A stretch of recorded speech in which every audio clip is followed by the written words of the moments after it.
Stories of Futures Past presents 5 stories featuring Telepathy.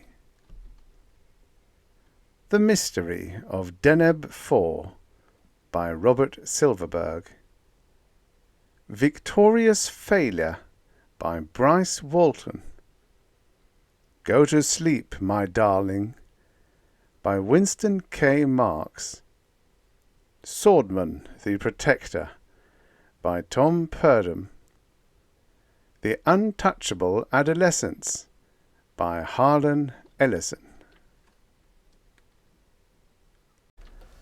The Mystery of Deneb 4 by Robert Silverberg. Originally published in Fantastic, February 1957. Narrated by Tom Trussel. The first thing that crossed Dave Carter's mind was that the SOS was some kind of hoax. Then a fist thudded into the back of his neck, and he knew it was worse than a hoax. It was a trap. His knees sagged, and he grabbed wildly for the side of his spaceship. Steadying himself, he struck out with a fist. His unknown assailant grunted. Carter's eyes widened as he discovered he was fighting another Earthman, here on this alien world in the Deneb system. "What the devil is this?" Carter asked himself as his fist crashed into the other's stomach. "They asked me to come rescue them, and then they jumped me from behind." The man was wearing the grey and gold uniform of the missing Vanguard expedition. He was a big, rangy spaceman. His eyes glittered with a cold menace that Carter had never seen in a human eyes before. Carter reached back, grasped the rungs of the ladder behind him with both hands, and kicked out at the other. The man crumpled backward into the ground. Carter ran over to him. He put a knee on the other's chest. "Who are you?" he demanded. No answer. "Why'd you send out an SOS?" Carter demanded. The other man glared coldly at him without replying. Carter pulled him to a sitting position and slapped him twice, hard. "Answer me! You're from the Vanguard expedition, aren't you?" "Yes." The voice sounded steely, metallic. "Then why'd you jump me? I picked up your SOS and came down here to rescue you. Answer me." "You'll know the answers soon enough." Carter shook his head angrily. "I want to know right now. Where are the other members of the expedition?" "They are here. They are all safe." Pulling the other to his feet, Carter drew his blaster and said, "Suppose you take me to them, right now. I want some explanation of all this. Move." An hour before, Carter had been in space, traveling alone from the base hospital on Rigel 4 toward Ophiuchus 7. He expected to spend his period of convalescence there. Ophiuchus 7 was a low-grav world set aside as a vacation planet for recuperating invalids. Carter had been injured in a reactor explosion aboard the starship Alpha Centauri, where he had been navigator. He came out of that pretty lightly. Radiation burns, a fractured skull, and little other damage. Some skin grafts and a complicated titanium plate rebuild had his body and his skull as good as new within weeks. He was on his way to Ophiuchus to rest up before returning to spaceline duty. But his flight was interrupted when his detectors picked up an SOS as he passed the Deneb system. "SOS! SOS! General Rescue Call!" It was coming over on a wide beam cast. Carter localized it on Deneb 4, an unexplored world, and replied, "I hear you. Who's this?" "Survey ship Vanguard. We're in trouble." "How many are you?" 12 altogether. Urgent that you rescue us." Carter glanced around his small ship. Its maximum capacity was 15. He could just about make it. "I'll be right down," he said. "Give me landing coordinates." They read off a string of figures, and he computed an orbit. Minutes later, He had set his ship down in the exact spot they had selected, only to find the planet bare of life and no Earthmen in sight. He had looked around, puzzled. Then the rangy spaceman had struck him from behind.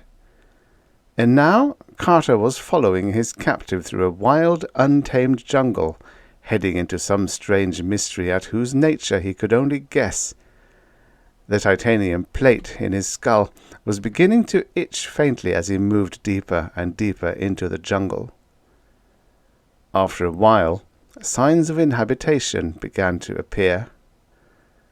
Carter spotted the golden hull of a spaceship towering above the trees and touched his guide's arm. "Is that the Vanguard?" "Yes."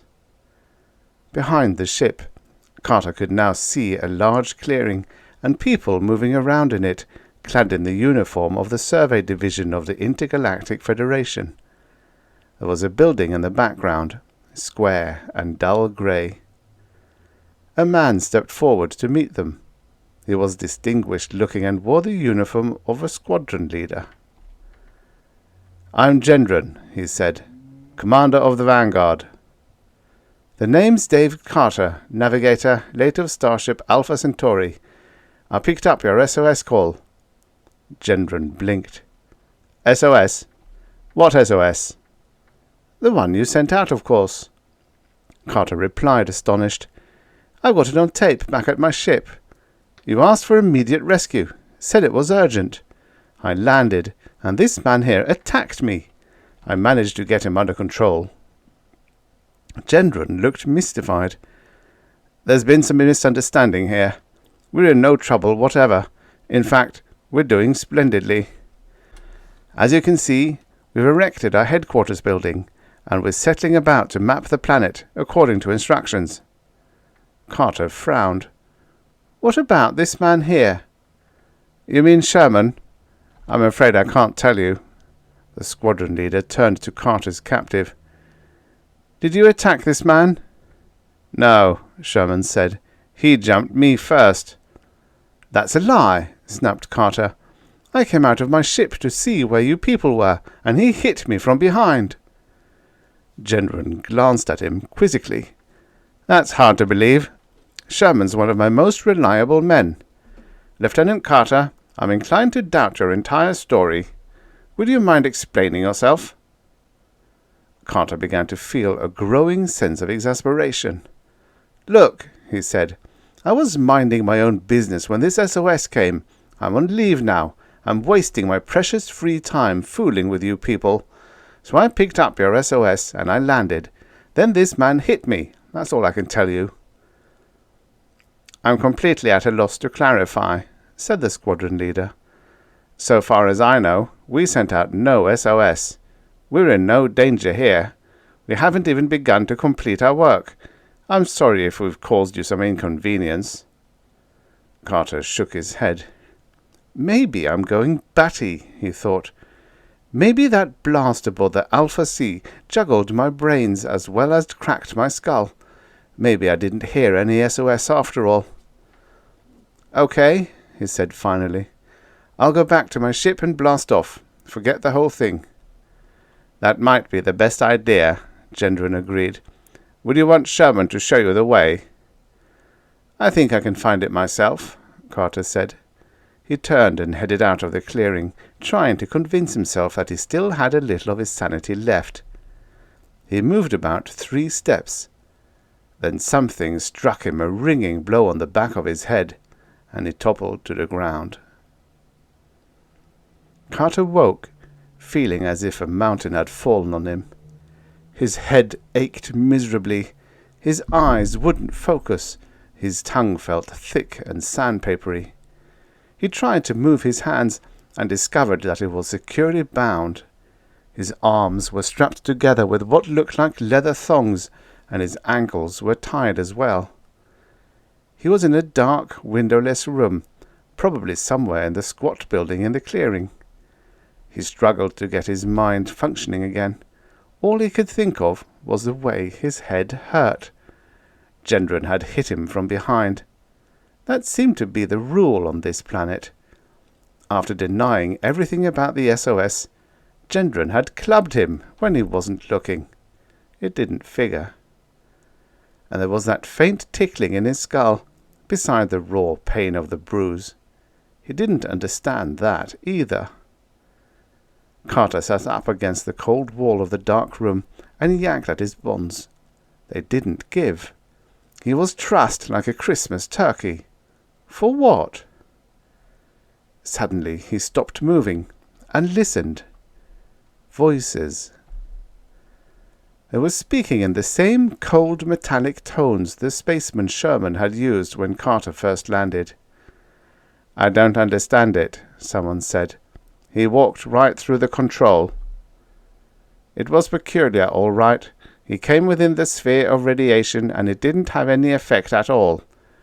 Gendron had to club him, or he would have gotten away." "We couldn't have that," the first voice said. "We need all the men we can get for the project." "Project? What project?" Carter asked himself. "What the blazes is this, anyway?" The voices stopped, leaving Carter alone in the darkness. Conjectures ran through his mind, none of them adding up to anything but the obvious fact that the survey squad of the Vanguard was up to something fishy. His head still throbbed, but not as badly as before. The itchy tickling still continued. It was almost as if something were trying to enter his mind. He fought a desperate desire to break his bonds and rip open the front of his skull and scratch away the tickling before it drove him insane. "If I'm not insane already," he thought grimly. A light flickered somewhere in the distance, and then the door of his cell opened. Someone came in. Carter blinked as light flooded in. It was a few moments before he could see. Gendron stood there. "I see you're awake, Lieutenant Carter." "Damn perceptive of you, Gendron. I bet you see I'm breathing too." Gendron chuckled hollowly. "I've come to apologize for hitting you yesterday. It was a misunderstanding." "Oh, like the phony SOS was a misunderstanding?" Gendron seemed to scowl. He turned and gestured to someone beyond Carter's view, and 2 more men entered the cell. "Well, how does it look?" one of them asked. "Not so good," said Gendron. "I don't think he's under control yet. I don't know how he can resist so well." "You're sure he's still under his own will? How can you tell?" "He's belligerent," said Gendron. "He's the same as he was last night." "The Khethlani never fails," said one of the 2 men. "How could it go wrong?" Carter frowned.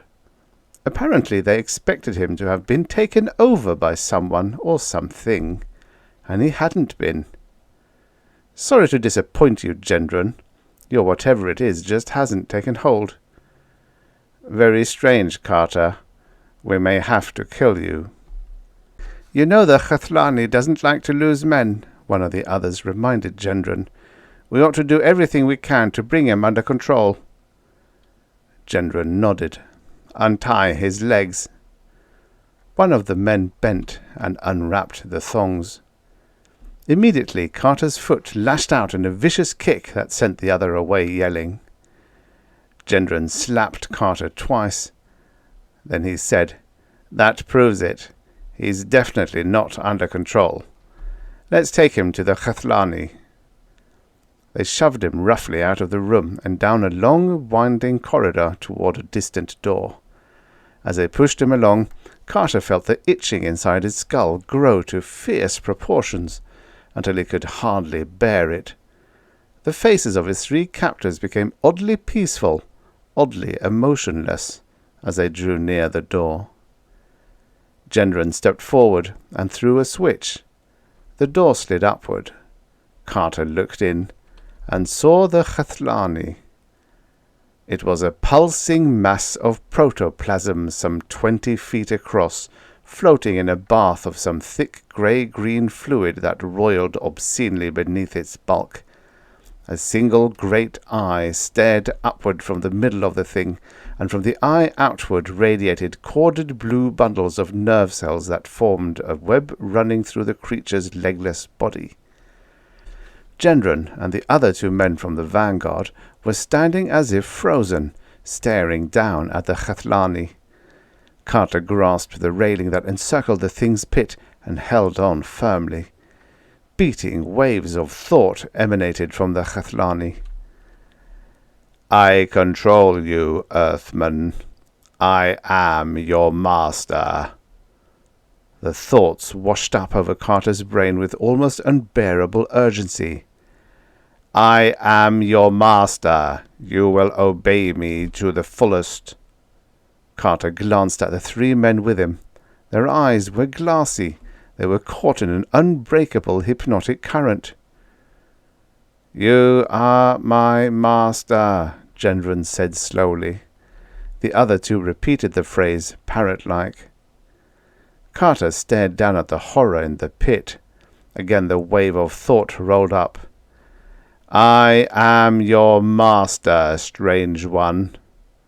The force of the thing's mind overwhelmed him. He rocked dizzily, but kept his balance. Now he knew what had happened, why Gendron had behaved as he did. The Vanguard had landed on unexplored Deneb 4, and the minds of its crew of 12 had been snared by the Khathlani. It had turned him into so many puppets. They had set a trap for him. Evidently the Khathlani was greedy for minds, for some purpose of its own. Somehow Carter had avoided the trap, had stayed free of the thing's control. Even now, at close range, he was able to resist the powerful hypnotic command. "I am your master," came the statement a fourth time. "I order you to kneel." Carter saw Gendron and the others too looking at him. Sweat burst out and ran down his face as he fought off the Khathlani's mental command. "He resists," Gendron said, surprised. "He resists the Khathlani."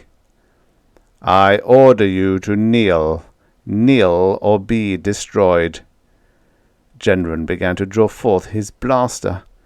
Carter grasped the rail more tightly, shuddering. There was only one thing to do. Keeping his mind shut tight against the creature's command, he knelt slowly and bowed his head. "You are my master," Carter said in slow, solemn tones. "I will obey you." "The Khathlani has won," Gendron exclaimed. "He's under control." "Rise, Earthman." Carter rose obediently and faced the creature in the pit. "I am now your master. You will obey everything." "You are my master now. I will obey everything." When they were in the corridor again, Gendron yanked the switch, and the heavy metal door clanged down, shutting them off from the chamber of the Khathlani. The squadron leader turned to Carter, grinning. "Well, now you're with us. How does it feel?" "Like being with a team again," Carter lied. "Brief me on what's been going on here." "There are about a dozen Khathlani on various worlds in this sector. One to a world. They've been that way for millions of years. It's an ancient and very wise race." "And where do we fit in?" "We're busy building a thought generator," explained Gendron. "The Khathlani wants to set up a linkage with its brothers, and it needs our help." "I get it. It's a sort of thought amplifier." "Right. The Khathlani shows us how to build it, but he can't do it himself. We're like his arms and legs. He works through us. It's a tremendous job." "How far have you gotten?" "Just the framework," Gendron said. "That's why we're sending out that wide beam SOS. We need all the extra hands we can get. You're the third one so far." Neat. Only it almost didn't work on me. I still don't understand that. You resisted incredibly well, but you couldn't stand up to the Chathlani face to face. No, Carter said. Of course not. Here we are, said Gendron. This is what we've done on the thought generator so far. He opened another door, and Carter saw a large room almost completely filled with a complex webwork of machinery. 6 Earthmen were working busily in the far corner, soldering delicate wires together and assembling an array of transistors.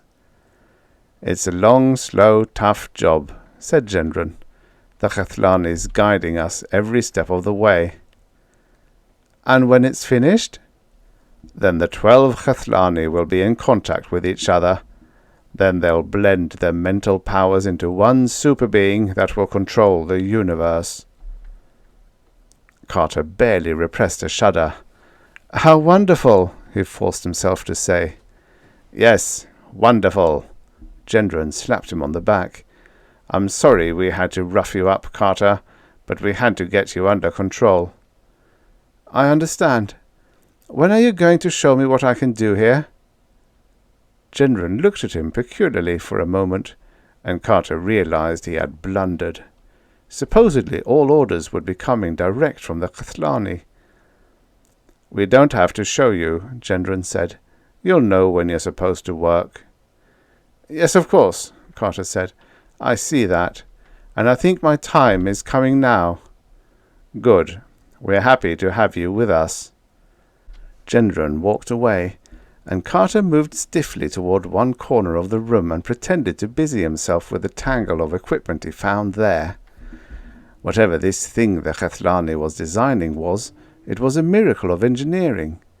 He watched the others in the room working busily, their minds and fingers guided by the promptings of the thing in the pit. It was only a matter of time before the Chathlani found out that Carter wasn't really under control, if it didn't know already. As soon as the Chathlani was certain, it would communicate that to Gendron and his men, and this time they wouldn't be merciful. He was immune to the creature's control. That was apparent. Why? There was only one answer. The titanium plate in his head. His skull had been crushed like paper in the reactor explosion, but the medics on Rigel 4 had painstakingly patched him together again with a cranium fashioned mostly from thin metal. From the outside, it was indistinguishable from the original, but the metal apparently served as a shield against the telepathic commands of the Chathlani. It was a logical explanation. Then he had little time to waste. Soon the Chathlani would discover his bluff. Carter would have to make his move long before then. The thin titanium plate in his skull was all that stood between the Chathlani and its dream of galactic conquest. He had to bank on it. Gendron was outside, in the clearing. Carter came up to him. "How are things going, Lieutenant?" "Just fine," Carter said. "I'll have to leave you for a few moments, though." "Oh? What for?" "The Chathlani is sending me back to my ship," Carter explained. "It thinks some of the equipment I have aboard can be built into the generator." "Very good," Gendron said. "That stuff can be important to us, all right. You want someone to go with you?" Another test, Lieutenant Carter thought. "Of course not. The Chathlani is guiding me." "Of course, Lieutenant." The trouble was that the Chathlani was not guiding him, and it took him several hours to find his way back to his ship. Eventually he found it, climbed up the catwalk, and entered. Waves of thought beat at him suddenly. He sensed hatred, anger. The Chathlani was aware. His deception was at its end. At this distance, though, the Chathlani's commands were just so much tinny jangling in his mind. Methodically, Carter went about his work, grimly adjusting the automatic pilot of the ship, computing an orbit. It took 15 minutes. When he was finished, he blasted off, and his small ship rose high above the atmosphere of Deneb 4. He snapped on his radio. The detectors immediately picked up the SOS broadcast. Evidently the Khathlani kept its lure out at all times. He ignored it and began to speak into the mic. "Gendron! Gendron! You hear me?" There was a crackling moment of silence, and then, "I hear you. What are you doing, Carter?" "Never mind that now. I want you to get all your men out of that building and as far from the clearing as possible, right away. You get that?" "You're a madman, Carter. The Khathlani will put a stop to—" "It hasn't stopped me yet. I'm warning you, get out of that building or you'll die with your master." He snapped off the radio. Gendron had had ample warning, and Carter had other things to occupy his mind. The little ship was reaching the top of its climb now, and soon it would be levelling out and plunging back down toward the surface of the planet below. The Khathlani's thoughts beat frantically at him. "Ground your ship. I am your master. I am—" "You'll be nothing in 5 minutes," Carter thought fiercely. His ship was moving downward now, back into Deneb 4's atmosphere. It was decelerating rapidly. At 10,000 miles, Carter cut in the automatic pilot and climbed into his ejection suit. Still the ship plunged downward. 5,000 miles. 2,000. At 60,000 feet, Carter pressed the emergency ejection stud, and a giant cybernetic hand shoved him gently but firmly through the gaping hatch of his ship. He was swept away, off to one side, and drifted slowly the long distance to the ground. The bombardment of thought from the Khathlani became almost unbearable. The alien creature knew now that it was doomed. "Go ahead!" Carter yelled derisively. "Hypnotize my spaceship! Make it turn around!" He was still 20,000 feet from the ground when a bright flare of energy squirted forth as his ship roared into the building that housed the Khathlani. There was just a smoking pit in the ground when Carter got there. Everything had been totally destroyed by the crash, and for the first time since his landing, Carter no longer felt the itching in his mind. The Khathlani was dead. He turned and saw a man approaching, dazed and smoke-blackened. It was Gendron. "Who are you?" Gendron asked uncertainly. "Where are my men, my ship?" "You're the only one left, Commander. The others didn't get away in time." Quickly Carter explained to the dazed officer, who had no recollection of anything that had happened to him since entering the Khathlani's sphere of power. That's unbelievable," Gendron said. "It's all over now." Carter glanced upward. Something bright was circling the planet in a landing orbit. "What's that?" "It's a spaceship," Carter said, "drawn in by your decoy SOS signal. Only now it's the real thing." "Will he see us?" "He'll see the smoke," Carter said. "He'll rescue us." There'd be some delay now, he realized, before he got to Ophiuchius 7 for that vacation.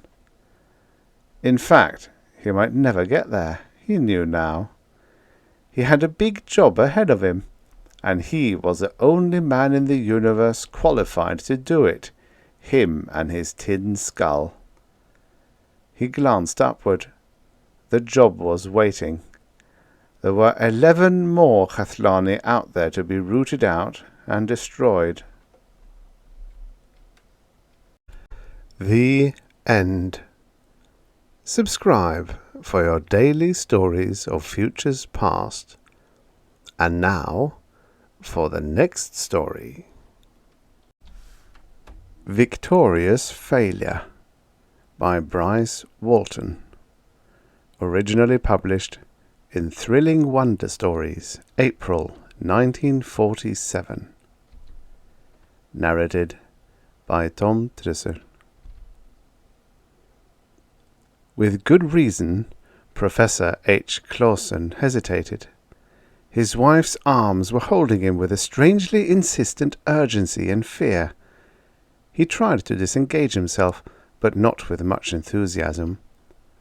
Although he had not admitted it to anyone but the Presidium psychomedic staff, he was afraid, too. Desperately and helplessly afraid. "Howard, please!" Her pale blue eyes were wide, staring into his with that intimacy only someone loved completely and without compromise ever sees. "Don't go back to the laboratories, Howard. Don't ever go back again." He smiled, unsuccessfully. He had never been able to hide anything from Lynn. "But, dear, this is ridiculous. We're scientists. We're not frightened by vague, intangible fears." Her hands tightened on his shoulders. "We're scientists, so let us admit the obvious.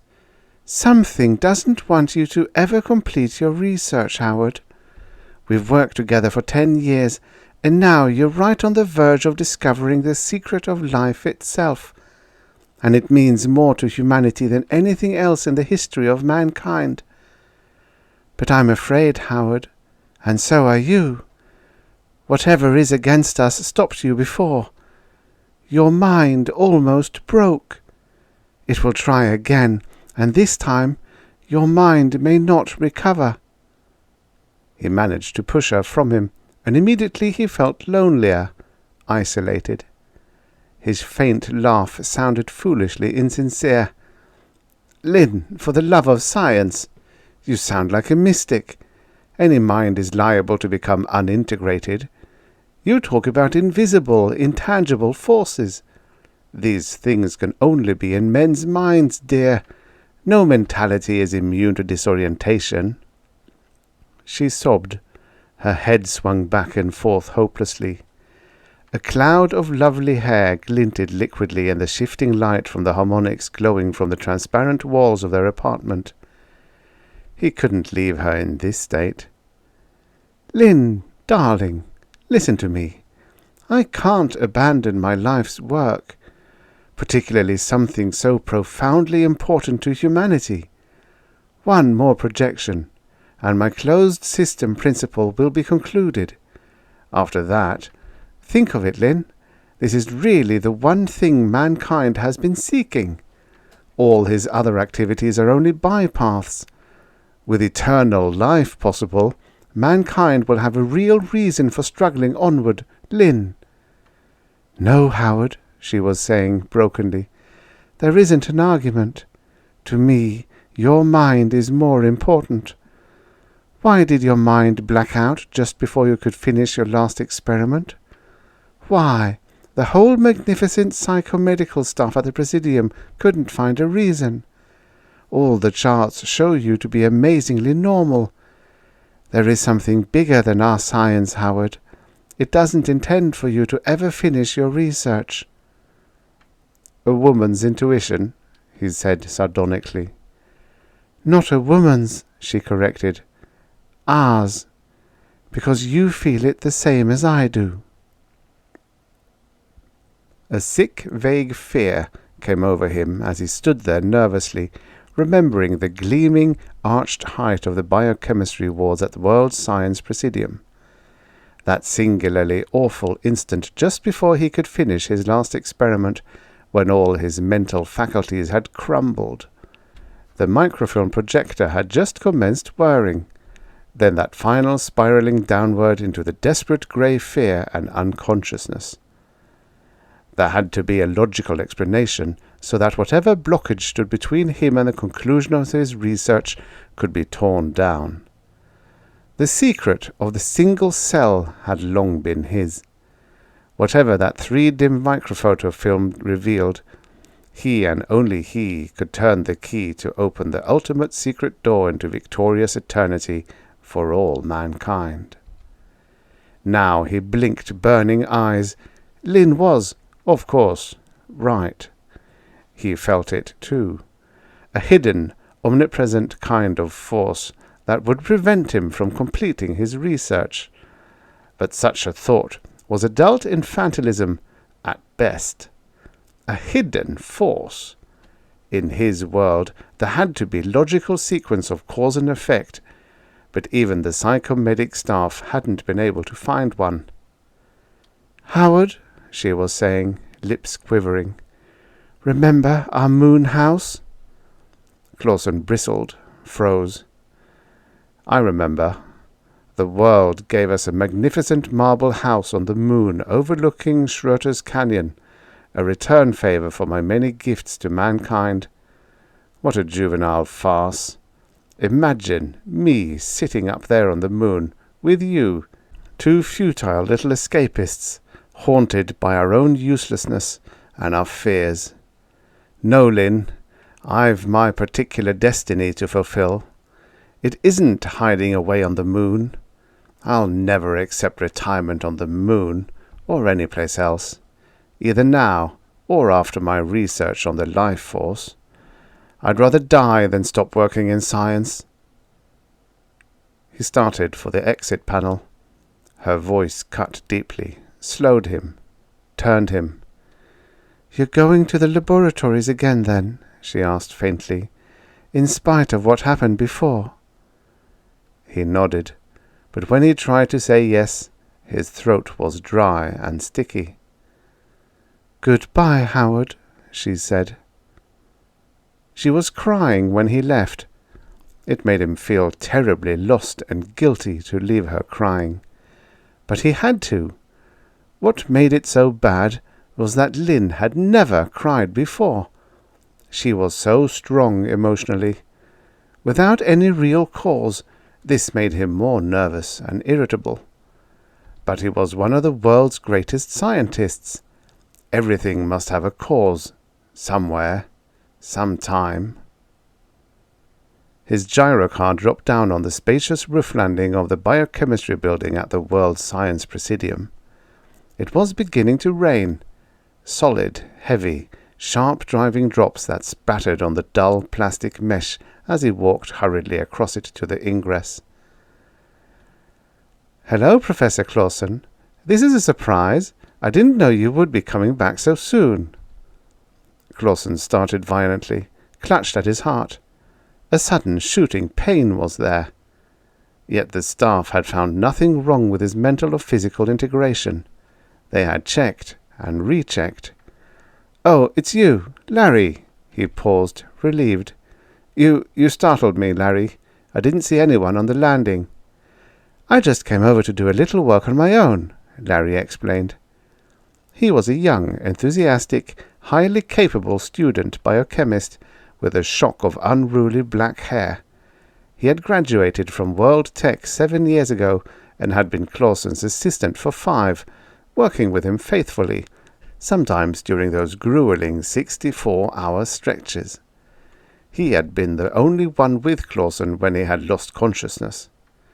"Didn't expect you back so soon, Professor," said Larry, talking casually as the elevator dropped them down below the subfloor level into the spacious, almost vaulted silence of Clawson's private laboratories. "Say, Professor, you intend to try to finish up again tonight?" Clawson stiffened. He was here. He felt capable enough. It was only a matter of a few hours. Why not? Even as a therapeutic measure. "I believe I will, Larry. I wasn't intending to, but now that you're here too, I might as well." Larry said nothing. He stood in the soft yet full brilliance of the invisible fluoresce, his black, almost blue hair hanging over his eyes. He smiled. Clawson started. He had never quite responded this way to Larry's expression before. It seemed peculiar, rather strange. He discarded that chain of thought and looked about his laboratory. Nothing had changed. Not that Clawson had expected things to be different. The microphoto film cabinets stood tier upon tier, a long stretch of recorded effort, a complete step-by-step, intricate process of creating life from that awesome moment when he had known the successful preparation of the first simple colloid and had started on his first organic synthesis. Through the actual combination of the first molecules and the organic colloid, and then the first tiny speck of synthesized protoplasm. The frenzied day and night battle against time. Time, that was the predominant factor in nature that did the trick. But he had compressed millions of years into 25.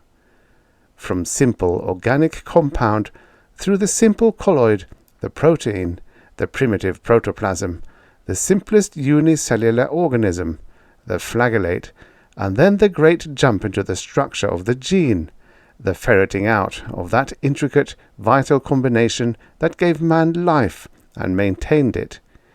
He had conquered, almost.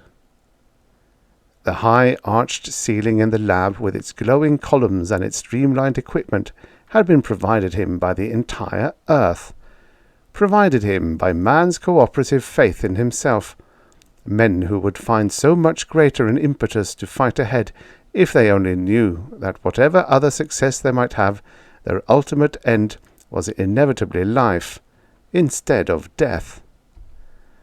But he would affirm a greater investment of their faith than their wildest dream had ever granted him. No other man, or combination of men, in the world could synthesize all the knowledge in those cabinets and emerge with the final answer that he alone could evolve. No one but himself. Larry Verrill might possibly develop some capacity to work on the chain, but unlikely. High specialization had made it Clawson's responsibility alone. Enthusiasm, eagerness was returning. The fear was gone. "It's so simple, really, now that it's practically over," he said as he unzipped his aerogel cloak and stepped toward the microphoto film projector. He was talking mostly to himself, a habit of his, only partly to Verrill. "Yes," said Larry softly, "I suppose you might call it simple." Carell saw to it that cells with which he experimented had a chance to achieve immortality. Under controlled conditions, the growth proceeds forever, logically. The body, a collection of cells, is a closed system. Like a gyrocar, that's what we called it, didn't we, Larry? No closed system can endure unless it can inspect itself, oil itself, and keep itself in repair.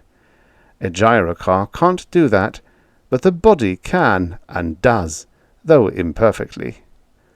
Clawson warmed to his subject, and his voice assumed a fresh vigour. "We've conquered that imperfection. Yet I can hardly believe it myself. People can go on living without that final terrible unconscious fear of death that must defeat them. One more projection, Larry. One remaining link for correlation.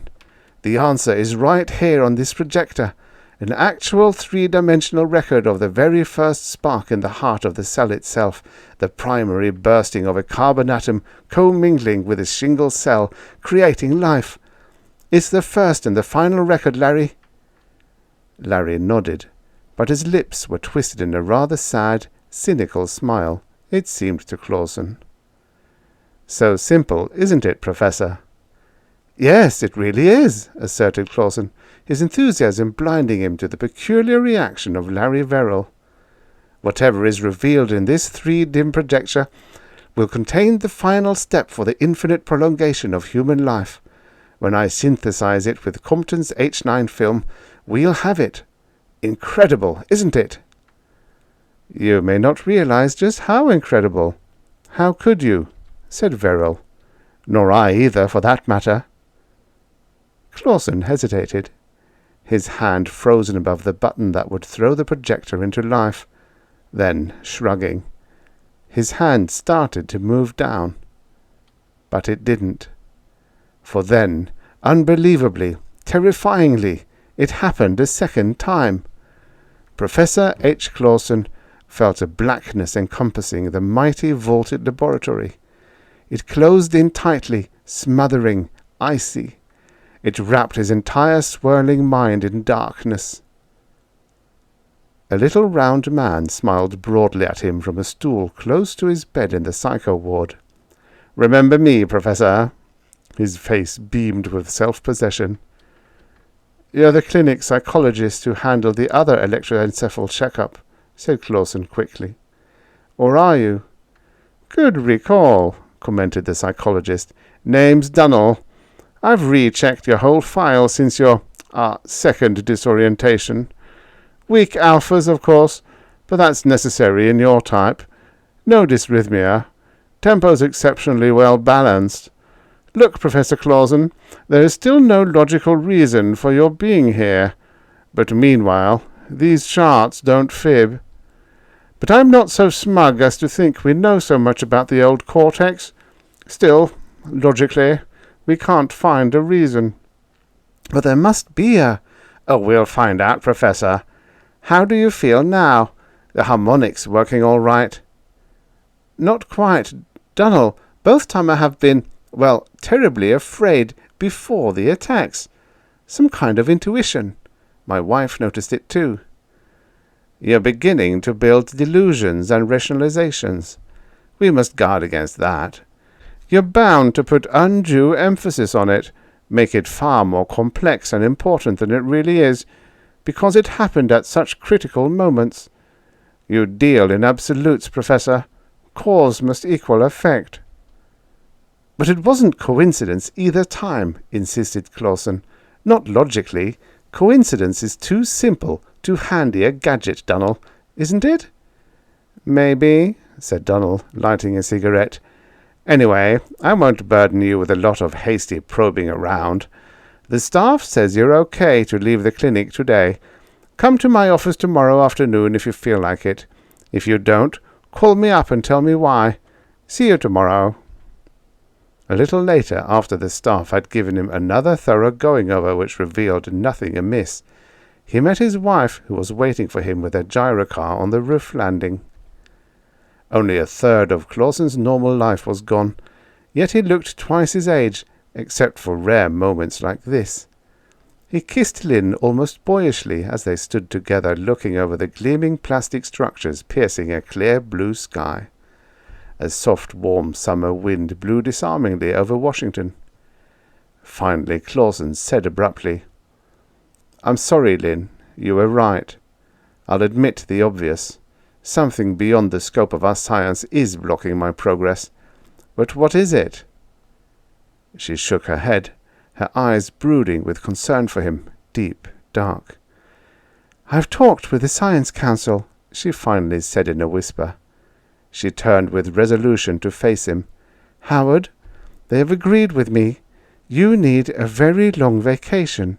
Our moon house is gathering lunar dust, if there is any. I have the Council's support now. We're going to the moon, and we're not going to think about anything that even suggests biochemistry."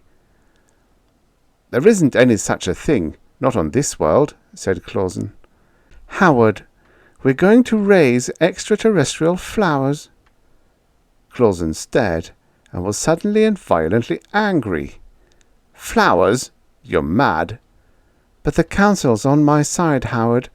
They're going to—" She paused, lips trembling. "Going to accept your resignation from the Presidium." A sick hate flooded his stomach, burst in his brain. He was stunned, impotent. He quivered silently. It was their own staff that had said there was nothing wrong with him. Yet they were demanding that he resign. Rest on that, escapist's bromide lunar. Retreat from reality. Rot in meaningless isolation. "I'll not do it, Lynn," he announced harshly. "I refuse to drop a conclusion that might mean the final step in human evolution." He was dazed, ill, as she led him silently into the gyrocar and piloted it to their apartment. No use arguing with Lynn about it. She had that ageless woman's selfish love to protect her own kind. She and the Council had combined to work against him instead of helping him solve the cursed enigma. As soon as they reached home, Clausen contacted the Council President, Godet, on the teleaudio. He argued the case, objected fiercely, begged. Godet was kind, logical. "We're all so sorry, Clausen," his huge head said, "but it is quite obvious that you absolutely need a lengthy period of relaxation. Although our own staff can find no logical basis for this decision, we undoubtedly shall, and soon." You worked almost steadily for 10 years. It is very possible that some highly specialized cellular blockage has developed that even our probers have failed to detect. A few years raising flowers, as Mrs. Clawson has suggested, something completely dissociated from your present work, is probably the answer. Then you can return to your laboratories. Meanwhile, your assistant, Larry Verrill, can continue with your research, perhaps. Verrill is an excellent assistant, Clawson said, controlling himself with difficulty. But he can never finish my work. I operate many times empirically. You know that. My brain alone holds the key to correlate most of the basic links of the chain. But no amount of discussion could persuade Godet. It had all been definitely decided by the council in Lynn. He would retire to the moon house by Schroeter's Canyon and raise fantastic flowers in the moon's unique environmental conditions. He would vegetate and rot with the flowers. Raising flowers, Clawson sagged, groaned helplessly, desperately. The next afternoon in Dunnell's office, with its psycho-harmonies shifting benevolently from the opaque walls, Dunnell was saying, "Fear of failure, that's one possibility. Unlikely, though. Doesn't check with your psychocharts." "There's no doubt," Clawson said. "I'm just as certain about this conclusive step as I've been about every one I've taken since I began." "But you don't know," Dunnell pointed out, "until you've concluded, and some elusive censor prevents that. Wait, here's another possibility. Maybe you're afraid of the consequences of giving humanity the ability to live forever. Think of what it would mean. Think of it consciously. I can't. It's too big. Every basic pattern completely altered. Psychology and the social sciences, particularly, would no longer apply. Humanity would become something unhuman by all present standards of evaluation. It's really an alien concept, Professor. Subconsciously, you're afraid of what it would mean."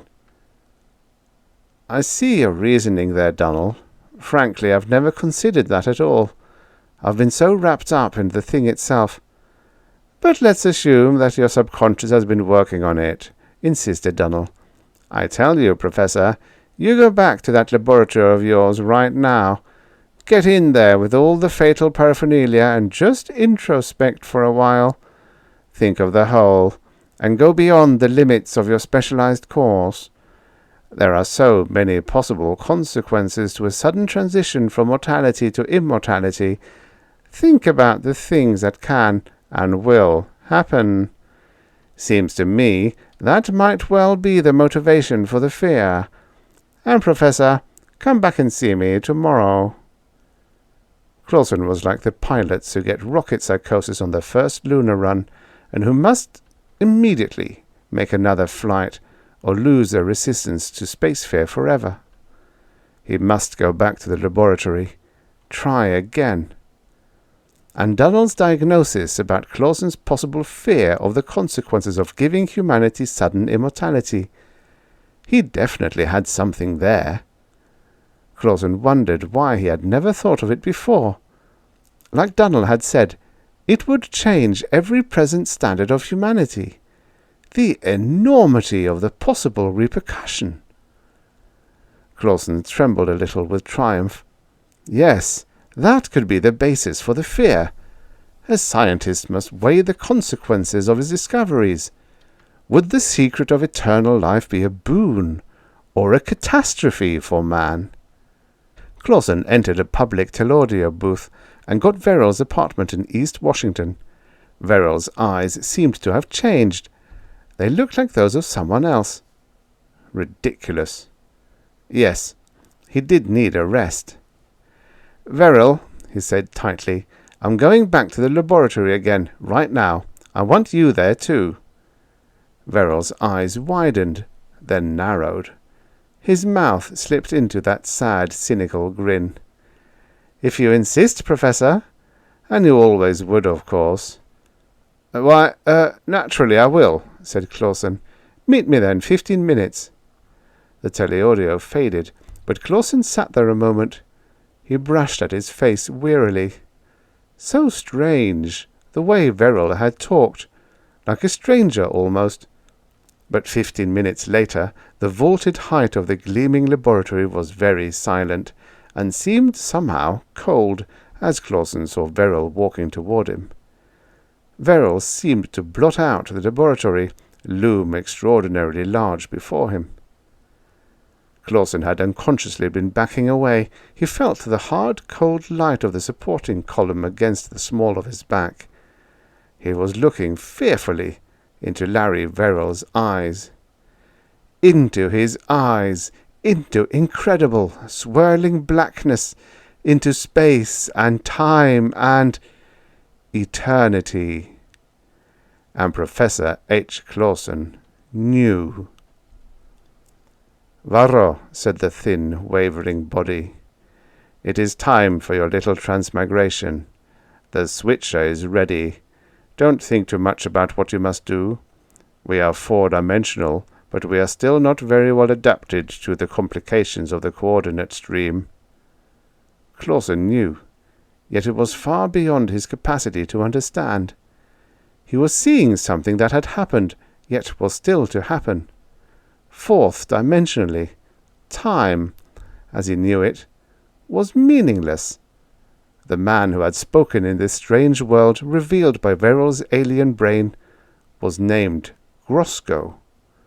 The other figure, Varro, was also Verrill. Clausen knew that, but he understood very little. Grosko's boneless fingers were manipulating the matrix coordinate console. "I've never been convinced," muttered Varro. "It is an incomprehensible cycle, even to our fourth-dimensional minds. Where can there ever be an illogical end?" "You have already taken on some of your three-dimensional characteristics, those of Verrill, whose body you will assume control of and merge your mentality with. Already you are beginning to think in terms of absolutes, in terms of three-dimensional logic. Forget a hypothetical end, which our fourth-dimensional consciousness knows cannot exist. You will encounter no difficulties. You will gradually adjust yourself to their concepts of the absolute, but still you will retain enough of your Varro mentality to carry out your assignment." "But it seems so unprogressive in the universal sense," persisted Varro. "Everything seems only a big, futile circle." "But not for us. That is your three-dimensional absolutism creeping in already, though you have not even begun merging with Verrill yet. You are beginning to make premature psychological adjustments. There are countless tangents of probability, and in the particular one that has evolved us, Professor Clausen must be prevented from completing his research.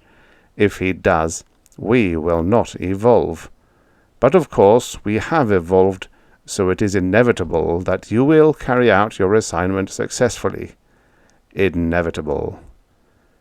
"No free agency, even in the eternal sense," mused Varro. "Everything in all dimensions of space-time is interdependent. We are aware of it, because of our fourth-dimensional minds, but those of Clausen's stage of development are not." "That is correct," said Grosko. "They realize that everything that has happened is determined by a complex array of circumstantial causes, but they see this only in immediate comprehensible perspective. The same is true in the universal also, and in the time and limb, which their three-dimensional consciousness cannot comprehend. Cause and effect, fourth-dimensionally, works also in what they would consider reversal. What they see as an effect is also cause. They tie in past, future, present, with cause and effect. Really, there is no association. An effect can be in what they consider their past, and a cause can exist in their future. But you will understand after you assume possession of Verrill's consciousness." "I hope so. It certainly seems terribly involved to me right now." "That is a natural reaction of Verrill's mind which you are already beginning to associate yourself with. Well, Varro, you are ready for the complete alteration?" Naturally, said Varro. It is on the chronoscopic charts, isn't it? Goodbye, then, said Grosko. Don't use the power unless you find it absolutely necessary, then only mildly, of course. Varro was enveloped in the radiations of the Matrix. His consciousness molecules leaked slowly into the unsuspecting and narrow confines of Larry Verrill's three-dimensional consciousness as he graduated from World Tech in 2081, 2 years before he was to become the laboratory assistant of Professor H. Clausen. You're Varro? Clausen managed in a hoarse whisper. Larry Verrill nodded. A curtain had dropped over Verrill's eyes, behind which those incredible, incomprehensible vistas had opened for a brief interim. Clausen staggered. There was no basic comprehension. No two-dimensional being could imagine such a thing as up. What he termed past, present, future, to a fourth-dimensional concept would be regarded in the same way as if he, Clausen, were floating a mile in the air regarding the activities of a two-dimensional plane man. Their only temporal sense would involve simply horizontal movement. And his three-dimensional concepts wouldn't even conceive of those of Varro's. For Varro, there was no past, present, future, as Clausen saw them.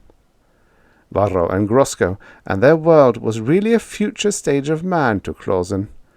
But Clausen and his world of 2089 was not really the past to Varro. It was only a part of the time limb, a term which was meaningless to Clausen.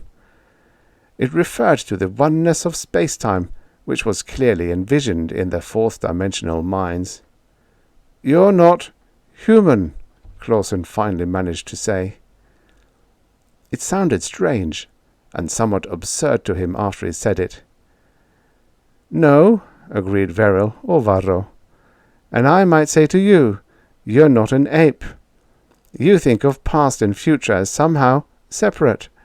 I can only tell you that it is all a kind of oneness, which we call the time and limb. You realize now that my being here is inevitable. It isn't a matter of probability. It was never intended that you should finish this experiment, so that the present stage of humanity might live forever. Forever itself, as a word, being meaningless abstraction. But how can someone from the future come back through time to influence the present so that they will—" Verrill interrupted impatiently. "That has already been partially explained. Your three-dimensional brain can never understand it fully. Sufficient to say, Professor Clausen, that immortality, by its very nature, is impossible." Clausen sagged despondently, futilely. He was sitting on a stool, looking up. There was no impulse to escape, or to attempt to avoid what was too obviously his end. "Why," he asked listlessly, "why is immortality impossible?" "Put it this way, Professor." Clausen winced. The voice sounded so like the harmless, youthful, and rather naive Larry Verrill. "Immortality means the cessation of man's association with the process of entropy. Your developing makes another integral part of the entropic process possible. You call it evolution." He paused, then continued. "You regard us as human. You have other labels, mutants, homo superiors, or even supermen. But we only develop in this process called by you evolution. Can't you see the paradox of immortality? It would be feasible if immortality was some part of the evolving process, but it isn't. It might be in some other line of probability, but not this particular one. Look into what you call the past, Professor." Verrill's eyes were narrow, inscrutable. "If the ape had suddenly developed immortality, you wouldn't have evolved. Thinking man could never have evolved from an immortal and therefore stagnant race of apes. Just as mortal man came from apes, so Homo superior evolves from mortal man. Paradoxically, there can be no immortality, if the true racial chain is to survive." Clausen sat stiffly, Well, Dunnell had gotten close to the correct solution, though he could never dream of the truth.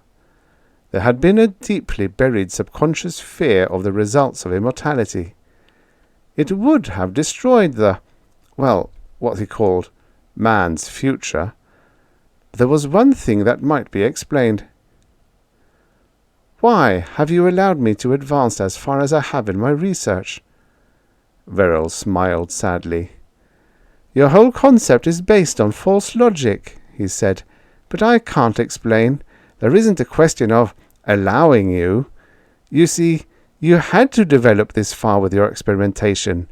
Your work involving cosmic ray treatment of genes resulted in certain germplasm alteration in certain individuals.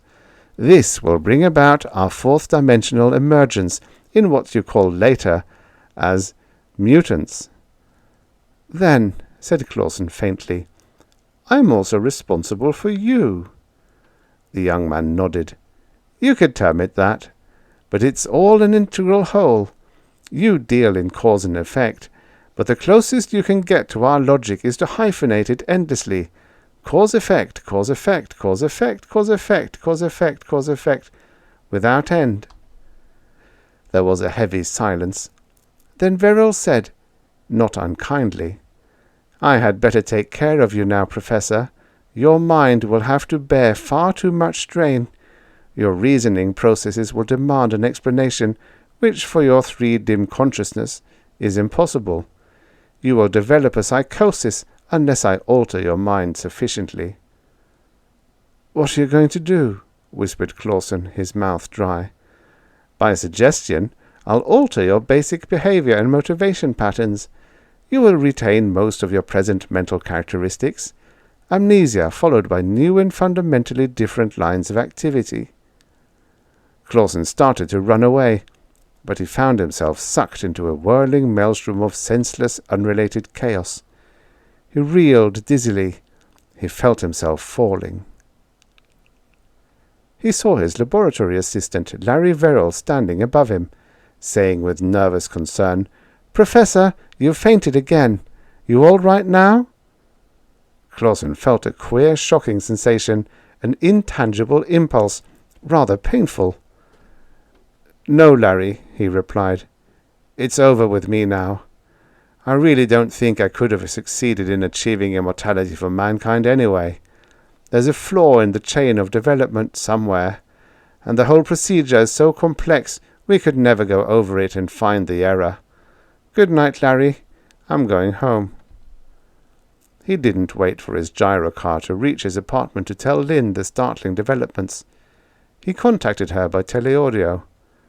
"I've changed my mind, Lynn, dear. I've decided to accept your and the Council's advice. Get together everything we'll want to take to Moonhouse with us. And, by the way, get all the microfilm you can find on botany and extraterrestrial horticulture. I wonder what has been the matter with me all my life." Her face shone with a lovely pink flush of happiness as it faded from the small screen. Clausen relaxed as the gyrocar sped toward his apartment. His eyes closed. His daydream was one of glorious technicolor, overflowing with mental reproductions of the magnificent flowers he and Lynn would grow in the quiet comfort of the Lunarian valleys. The End. Subscribe for your daily stories of futures past. And now, for the next story. Go to Sleep, My Darling, by Winston K. Marks. Originally published in Infinity, November 1958. Narrated by Tom Trussel. At 46, Bertrand Baxter was a man's man, still struggling to adapt himself to a smotheringly woman's world. His work, selling sporting goods for Abernathy and Crisp Company, was his element. Not only was he an ex-All-American tackle, but his abiding love for sports had led him into a business where he dealt almost exclusively with men. Old Crisp had once told him, But if we had 2 more salesmen like you, we could fire the other 20. You have a sixth sense dealing with these coaches and school superintendents. They love you."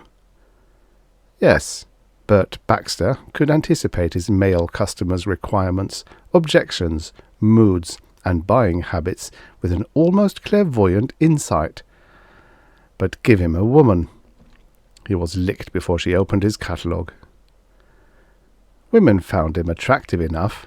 His 6'4", square-jawed athletic prowess had given him the pick of the class of 29, including the statuesque Rolanda. But to marry a woman and to understand her were different matters. The former ridiculously easy, the latter bewilderingly impossible. The easy familiarity he enjoyed with men of the slightest acquaintance was something he could never establish in his own home with his own wife and his own daughters.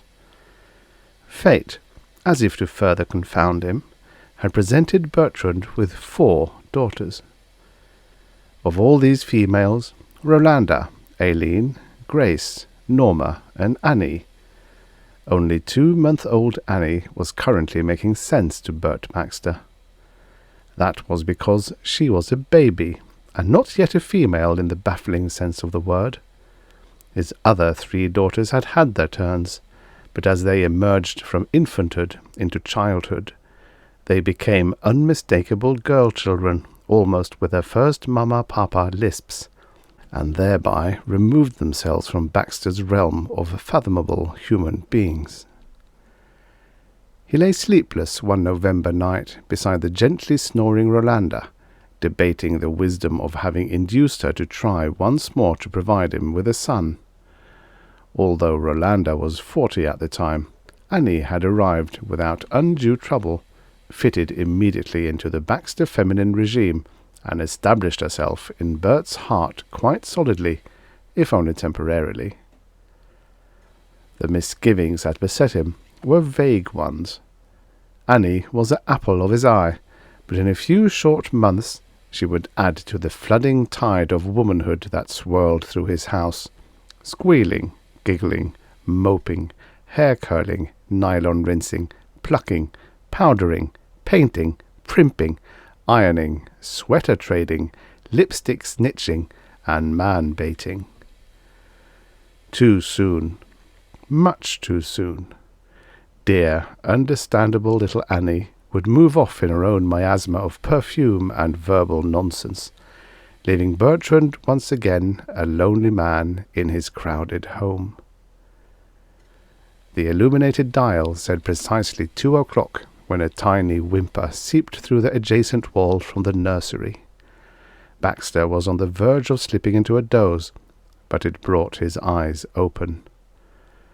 The 2 o'clock feeding. He loved Annie dearly, but it was high time she was omitting the late feeding. It meant rousing Rolanda, who never heard the call. It meant lights and commotion, short tempers, bottle-banging in the kitchen. It meant disturbing the other girls, which occasioned a slipper-shuffling parade to the bathroom with attendant flushing, tap-turning, glass-rattling, and ostentatious whispering that turned the hall into a rustling snake-pit. "Don't wake Daddy. He has to get up early." Indeed, Daddy had to get up early if he hoped to enjoy his shower in peace in the stocking-strewn bathroom. "Go to sleep, Annie," Baxter said in the deep recesses of his mind. "Go to sleep, my darling," he urged gently. "Please don't start the circus. Let me rest. Go to sleep, my darling." Annie's whimper faded, stopped. In the hazy realm between waking and slumber, it didn't seem remarkable to Baxter. Not until he was stuffing his briefcase the following morning did he recall that Annie had at last skipped her late feeding. The memory of his urgent, silent pleading with her came back, and he smiled to himself. If it were only that easy, he thought. He had a strenuous day, driving out to a rural school district and rounding up 5 members of the athletic board to complete a nice contract for basketball equipment. He dribbled an Abernathian crisp basketball around the gym 12 times for the coach, lugged 4 sample cases of uniforms up a flight of stairs, and made uncounted round trips to his distantly parked station wagon for afterthought items to satisfy inquiries. But he had energy enough to bowl all evening at the athletic club, of which he was a board director. When he arrived home at 10 o'clock, a bargain in fireplace wood, which Rolanda had purchased from a late peddler, was heaped across the short driveway and had to be tossed into the basement before he could garage the car. He had learned not to question Rolanda's bargains, regardless of the time of day or night they occurred. She welcomed such criticisms as occasions to strike for an increase in the household allowance. "Of course, I wouldn't have to take advantage of these penny savers that you say cause more trouble than they're worth, if we could afford another $5 a week." So he changed clothes, threw in the wood, showered, and sank gratefully into bed. Rolanda was still wiping on cold cream. He asked, "Would you please open the window before you jump in?" "But it's cold out, dear." "It's barely November," he pointed out. "We had that all out last year. Closed windows only during blizzards and high winds." "I know, dear, but summer's just over, and our blood's still thin.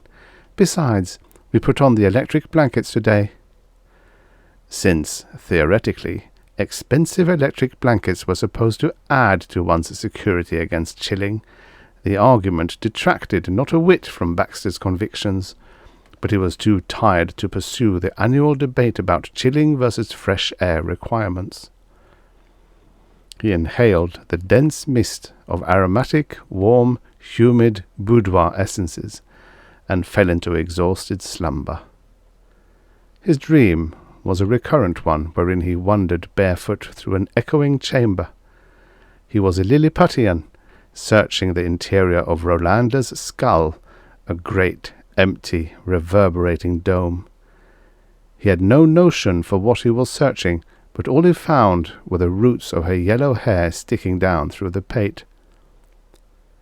The edge of his fatigue had just nicely worn off to that treacherous point where to be awakened would result in hours of wakeful tossing, when the whimper came. It came again, and Baxter swam up from the depths until he was half awake. "Sleep, baby," he urged. "Close your eyes and go to sleep, my darling." His lips didn't move, and he was only dreamily aware of the foolish hope that his good luck of last night might be repeated. It worked. Annie quieted, went back to sleep, and stayed asleep until morning. A week later, Rolanda remarked about it at the breakfast table. It did, indeed, seem that Annie had reformed her nocturnal habits.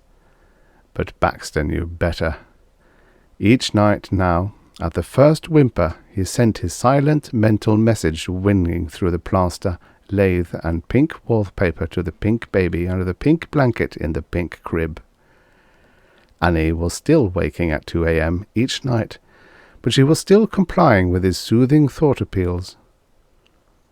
That night, the whimper found him sleepless again. Starkly awake, with eyes wide open, it seemed ridiculous to repeat such a foolish, wishful-thinking process, and he refrained from doing so.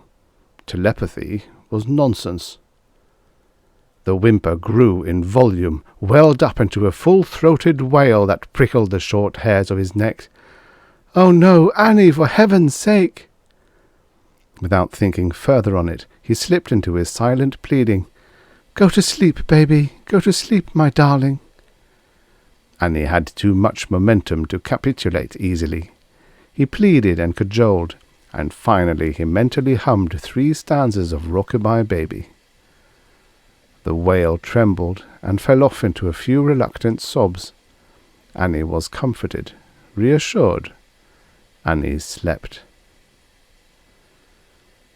For all his preoccupation with sports and other manly extraversions, Bertrand Baxter was not unimaginative.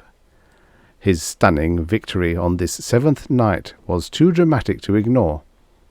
He said not a word about it to Rolanda, but the following night he deliberately stayed wide awake until Annie sounded off. Instead of immediately flooding his infant daughter with the warm reassurance and pleading requests that she sleep, Baxter let his mind feel of the situation.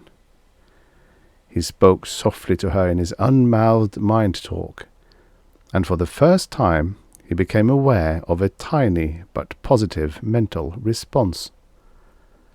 There was a faint fringe of discomfort thought, a weak hunger pang, a slight thirst, a clammy diaper. But mostly there was a cheerless darkness and a heavy feeling of aloneness, a love want, an outreaching for assurance. As his thoughts went out, he could sense that Annie did receive them and take comfort from them, and the little physical hungers and discomforts faded from her mind. She felt reassured now, loved, petted, cosy and warm in the velvety gloom, in the restful quiet. He sensed the peace that settled through her, and the same peace flooded through him, a rare sensation of security, understanding, and blind trust. Annie slept. Baxter slept. And then it was Saturday morning. Baxter stayed abed, yielding the bathroom to his 3 teenage daughters. Annie was still asleep, too, so Rolanda was stretching leisurely beside him like a long pink cat. Noticing the time, she raised to an elbow and viewed him with some concern. "No golf this morning? Aren't you well, Bert?" Had he plunged out of bed to forage for his golf shoes as usual, she would have grumbled about it how it must be Saturday, and she wished that she had a whole morning off each week to herself. He replied slowly, "Later, maybe. Want to rest a little bit. Don't stare, I feel fine, just thinking a little." She shrugged, put on her robe, and entered the bathroom competition. Baxter lay waiting, eyes closed, concentrating. Then it came. The sensation of gentle awakening. Light. At first just a diffused pink light, then outlines forming. The ceiling fixture, the yellow-billed ducks on the pale pink wallpaper, the round bars of the crib. The sensation of movement, stretching, a glorious feeling of well-being.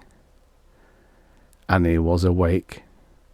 Then, in rapid succession, the sensation of wet diaper, cramped toe, hunger pang, hunger pang! Annie yelled.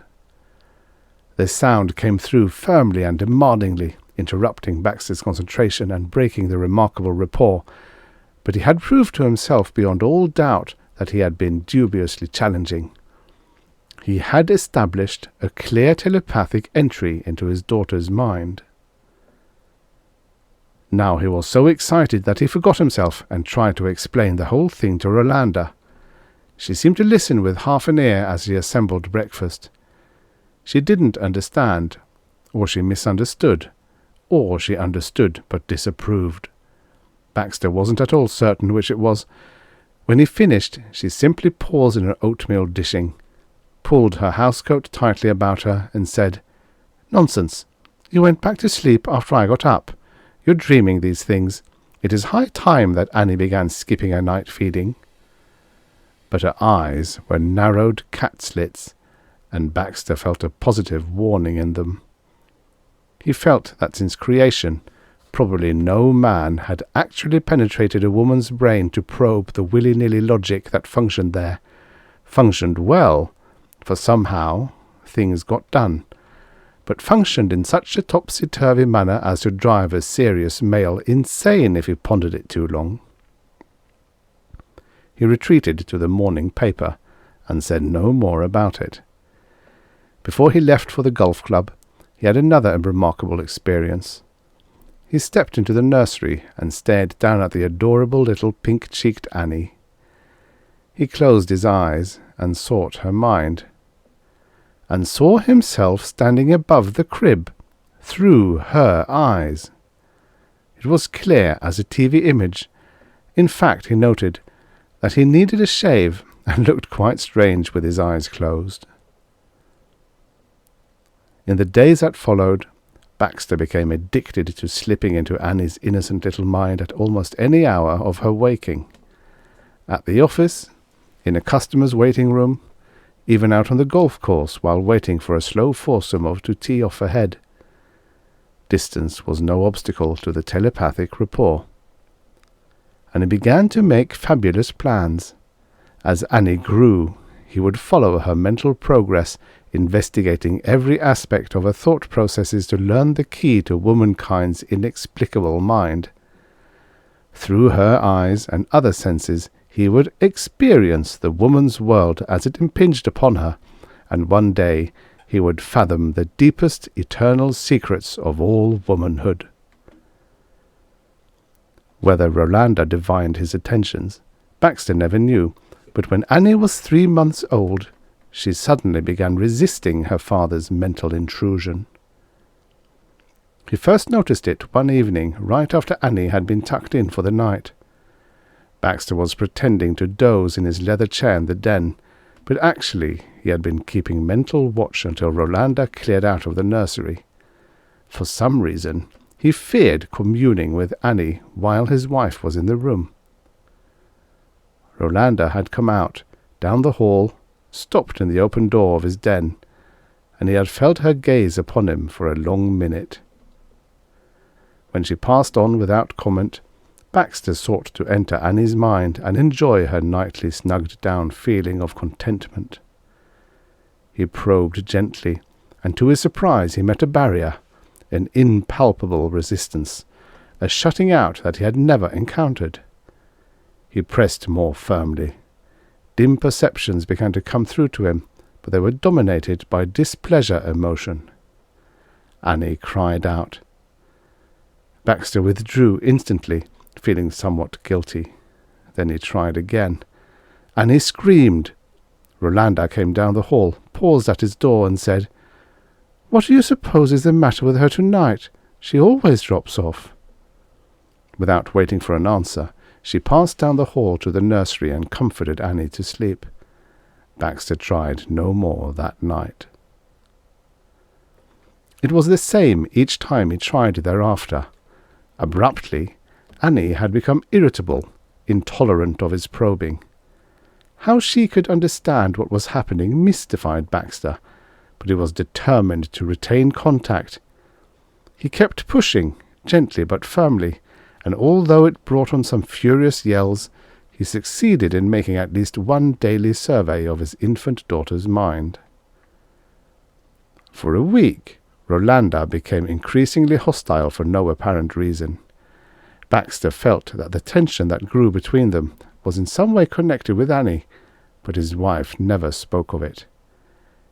Never a particularly demonstrative woman, she became even colder, and often he caught her regarding him with an enigmatical look of suspicion. As a long sufferer to her moods, Baxter had no fear that an open break might develop. His life was insured for $75,000, and Rolanda was much too hard-headed to consider divorcing such a solid producer of bread and luxuries as she and her female brood had learned to enjoy. Meanwhile, Annie's mind was becoming an even more fascinating field for exploration. In spite of her resistance, Baxter's shallow penetration revealed the amazing network of learning that daily increased her web of knowledge, experience, and stimulus-response conditioning. Often Baxter pondered what a psychologist would give for such an opportunity as this. He became so bemused with his objective study that the night Annie withdrew her barriers, Baxter's fell into her mind like a lion into a game hunter's animal pit. He was again in his leather chair. Rolanda had just put Annie to bed and passed his open door. He probed for Annie's mind, and leaned the heavy weight of his own strong mind on the expected barrier. It was gone. He sank deeply into his daughter's brain and caught his breath. He had forgotten what it was like, this total absorption with her physical and emotional sensations. Annie was feeling good. Her stomach was full. She was warm, dry, and pleasantly tired from her evening romp. She stretched and yawned, and a feeling of euphoria swept over Baxter. Never had he completed such a transfer. He could feel every little primitive pleasure sensation that rippled through Annie's healthy, growing body. Conversely, 24 trivial but annoying twinges, aches, pains, and bodily pressures that slowly accumulate with the years vanished from his 46-year-old body. The abscessed tooth that he should have had pulled a month ago quit hurting. The ache from the slightly pulled muscle in his back faded away. The pressure from the incipient gastric ulcer in his stomach eased off and disappeared. All the tensions and minor infirmities that had slipped up on him, almost unnoticed with middle age, vanished, and Baxter knew once again the long-forgotten corporeal ecstasy of a young human animal in the rapid growth stages. He awoke to see the fuzzy image of Rolanda over him. It was morning.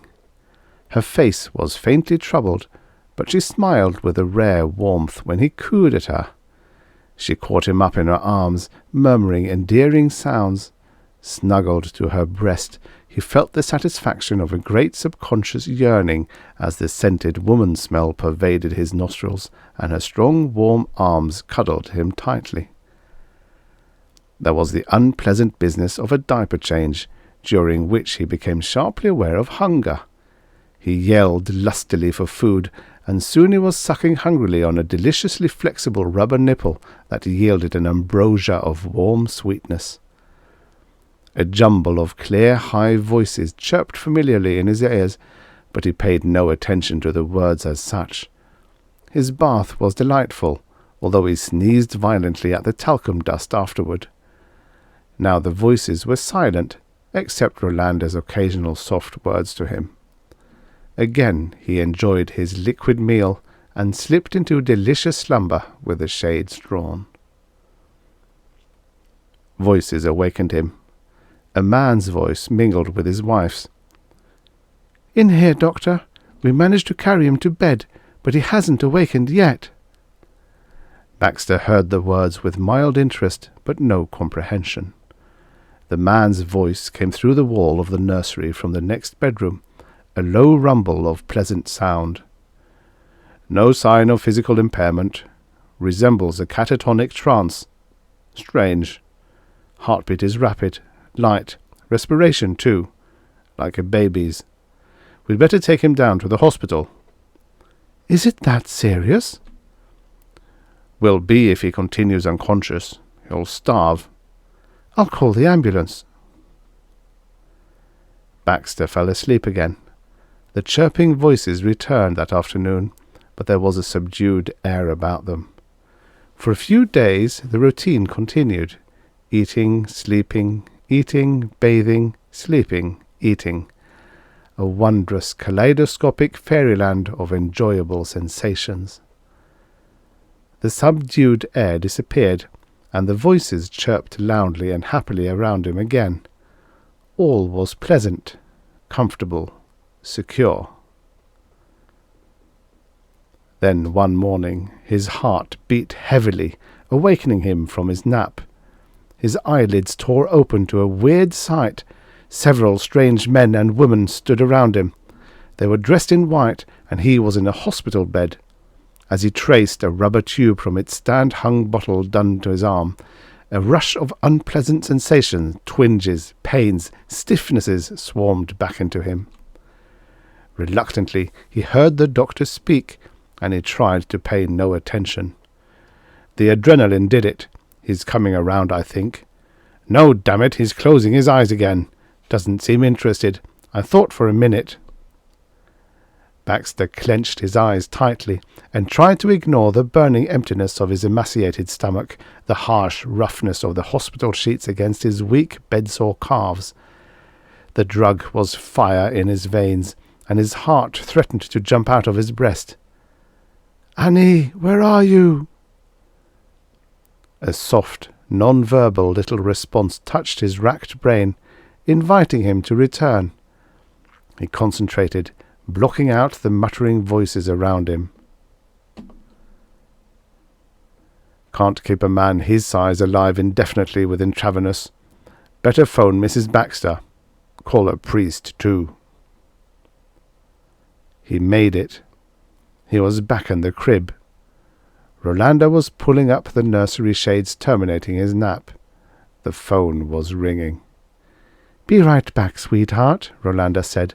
"Mother has to answer the phone." Her voice came only faintly from the hallway in dull monosyllables. Then she was back, scooping him up in her arms. She sat in a rocker and looked down at him thoughtfully, a serious frown across a wide white brow. "You poor little darling. You'll never know your daddy." For an instant, Baxter's consciousness flickered back and forth across miles of intervening space.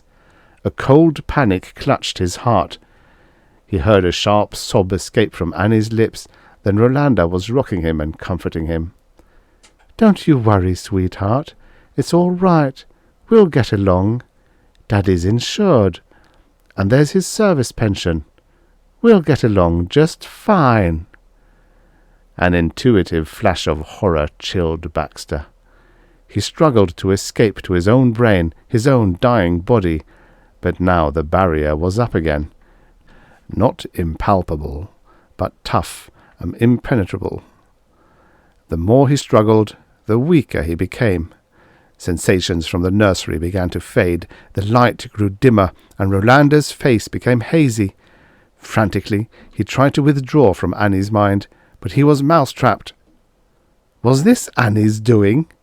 Was this the vengeance she took against her own father for his invasion of her privacy? Or was it his own mind's refusal to face life again through the network of pain and misery of his adult identity? Infantile regression, the doctor had called it. But the doctor didn't know about Annie. He could still feel the gentle rocking motion and his wife's arms holding him tenderly in the warm blankets. "We'll get along just fine, honey," she was saying. "When we get the insurance money, we'll have a larger house and a new car." "Rolanda, for God's sake, make Annie let me go!" "And you'll have a pretty room all to yourself when you're older. And there's no reason why you can't sleep in my room tonight. Would you like that, honey?" Now the light was dimming fast, but Baxter sensed the glow of pleasure in Annie's tiny body and heard her soft cooing. "Why, Annie," Rolanda's words came from a great distance, "you're smiling, as if you understood every word. Why, you little Dickens!" Annie stiffened suddenly. Then she sighed and gurgled happily, as though she had just gotten something off her mind. The end. Subscribe for your daily stories of futures past. And now for the next story. Sordman the Protector by Tom Purdom. Originally published in Galaxy, August 1960. Narrated by Tom Trussel. In a beer hall on the 81st floor of the Hotel Mark Twain, 14 men held an adolescent girl prisoner. "I'll go up there by myself," Sordman said. He was a big young man with sloppy black hair and a red beard. His fashionably ornate clothes covered the body of a first-class talent. Disciplined training, plus drugs and his natural gift, had made him one of the 4 truly developed psionic adepts in the world. With drugs and preparation, he could command the entire range of psi powers.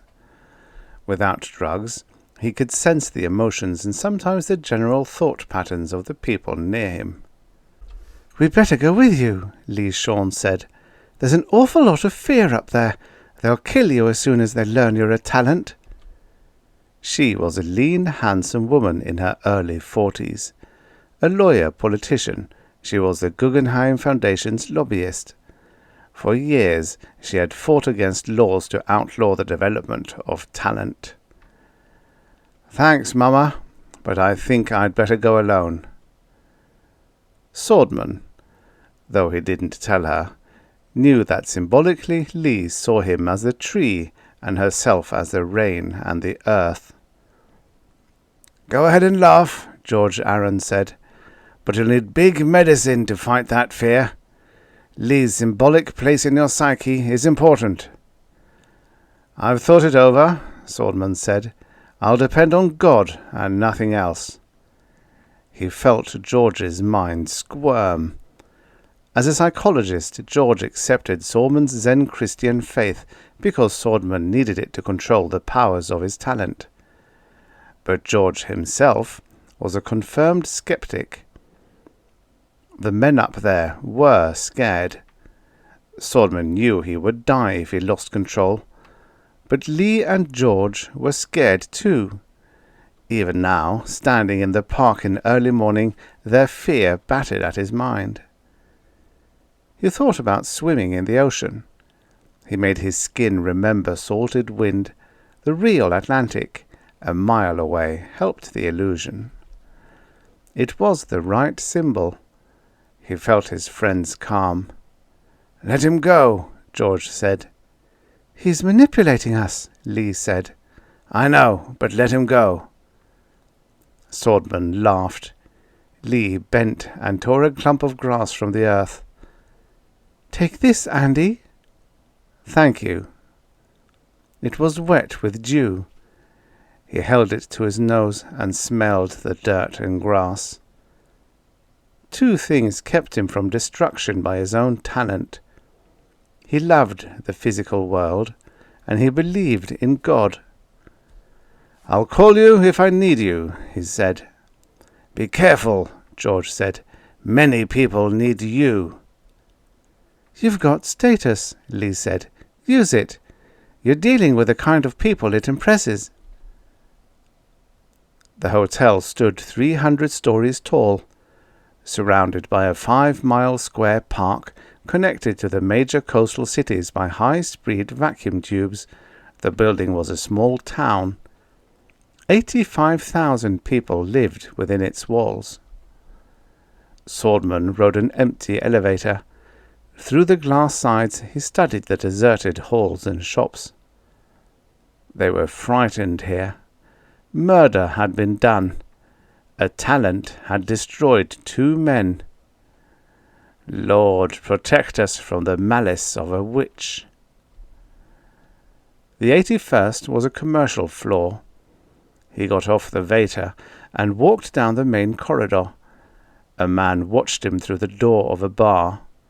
A girl in a blue kimono froze behind the counter of a pastry shop. He stopped before the doors of the beer hall. He dropped to his knees and prayed. Once the brave leader walked into a panicky group, and it was enough to look calm. Now he had to be calm. It was not enough to square the shoulders, walk erect, speak in a confident tone. Sordman's true emotions radiated from him every moment. Those within range felt them as their own. He drove thoughts like knives into the deepest corner of his mind. He begged release from fear. He prayed to God to grant him love for the frightened men within. He stood erect and squared his shoulders. His bulb-shouldered morning coat was grey as dawn. He thought a well-loved formula, a Buddhist prayer from the Book of Universal Worship. All life is transitory. All people must suffer and die. Let us forgive one another. He roared his name and titles at the door. "I am Talent Andrew Sordman, Fellow for the Life of the Guggenheim Foundation, By Senate Act Protector of the People, by the laws of our country, I ask the right to enter. Silence. I am Talent Andrew Sordman, fellow... Go away, witch! Without drugs and preparation, Sordman needed visual contact to sense emotions. But he didn't need talent to sense the hatred in that voice. He pictured a rough block of stone. Using a basic skill, he kept the picture in his mind as he opened the door and planned his words. I have taken no drugs and made no preparation. You have nothing to fear. I am your protector and have come to talk. The beer hall was large and gloomy. The butts and ashes of the night smoking filled its trays. 14 men watched him come. Half a dozen had hunting rifles. Hunched over, weeping, a thin, dark-haired girl sat beneath an unshaded light. A shiver of anger crossed his brain. "Kill the witch!" a young man shouted. "Lord, grant me love." His eyes focused on the rifle-bearers. One of them half raised his gun. Then the butt clumped on the floor. "You're bewitched," the young man said. "I told you not to let him in." "I've come to talk," Sordman said. "Who's the leader of your group?" The young man said, "We don't have a leader. Here we're all equals." Sordman studied the young man's emotions. He was frightened, but only a little more than the others. There was something else there, too. Something very strong. Sex frustration.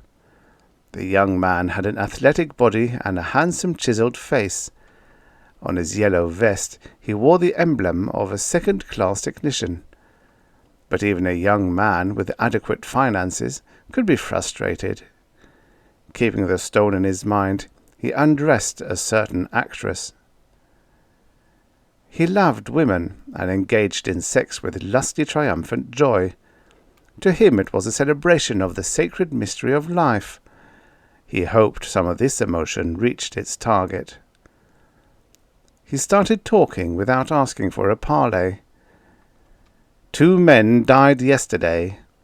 I've come to hunt out the murderer and put him away. What's the evidence against this girl?" "We found drugs and a divining rod in her room." "She's had a reputation for a long time."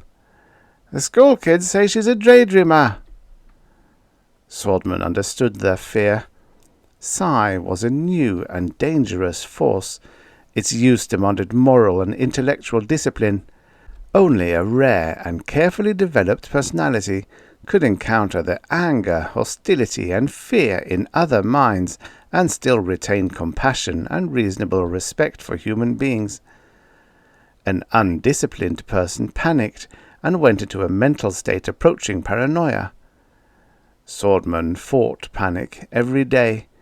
He fought it with a total acceptance of human motivations, cultivated tenderness and compassion, and a healthy ego which could accept and enjoy its own self-love.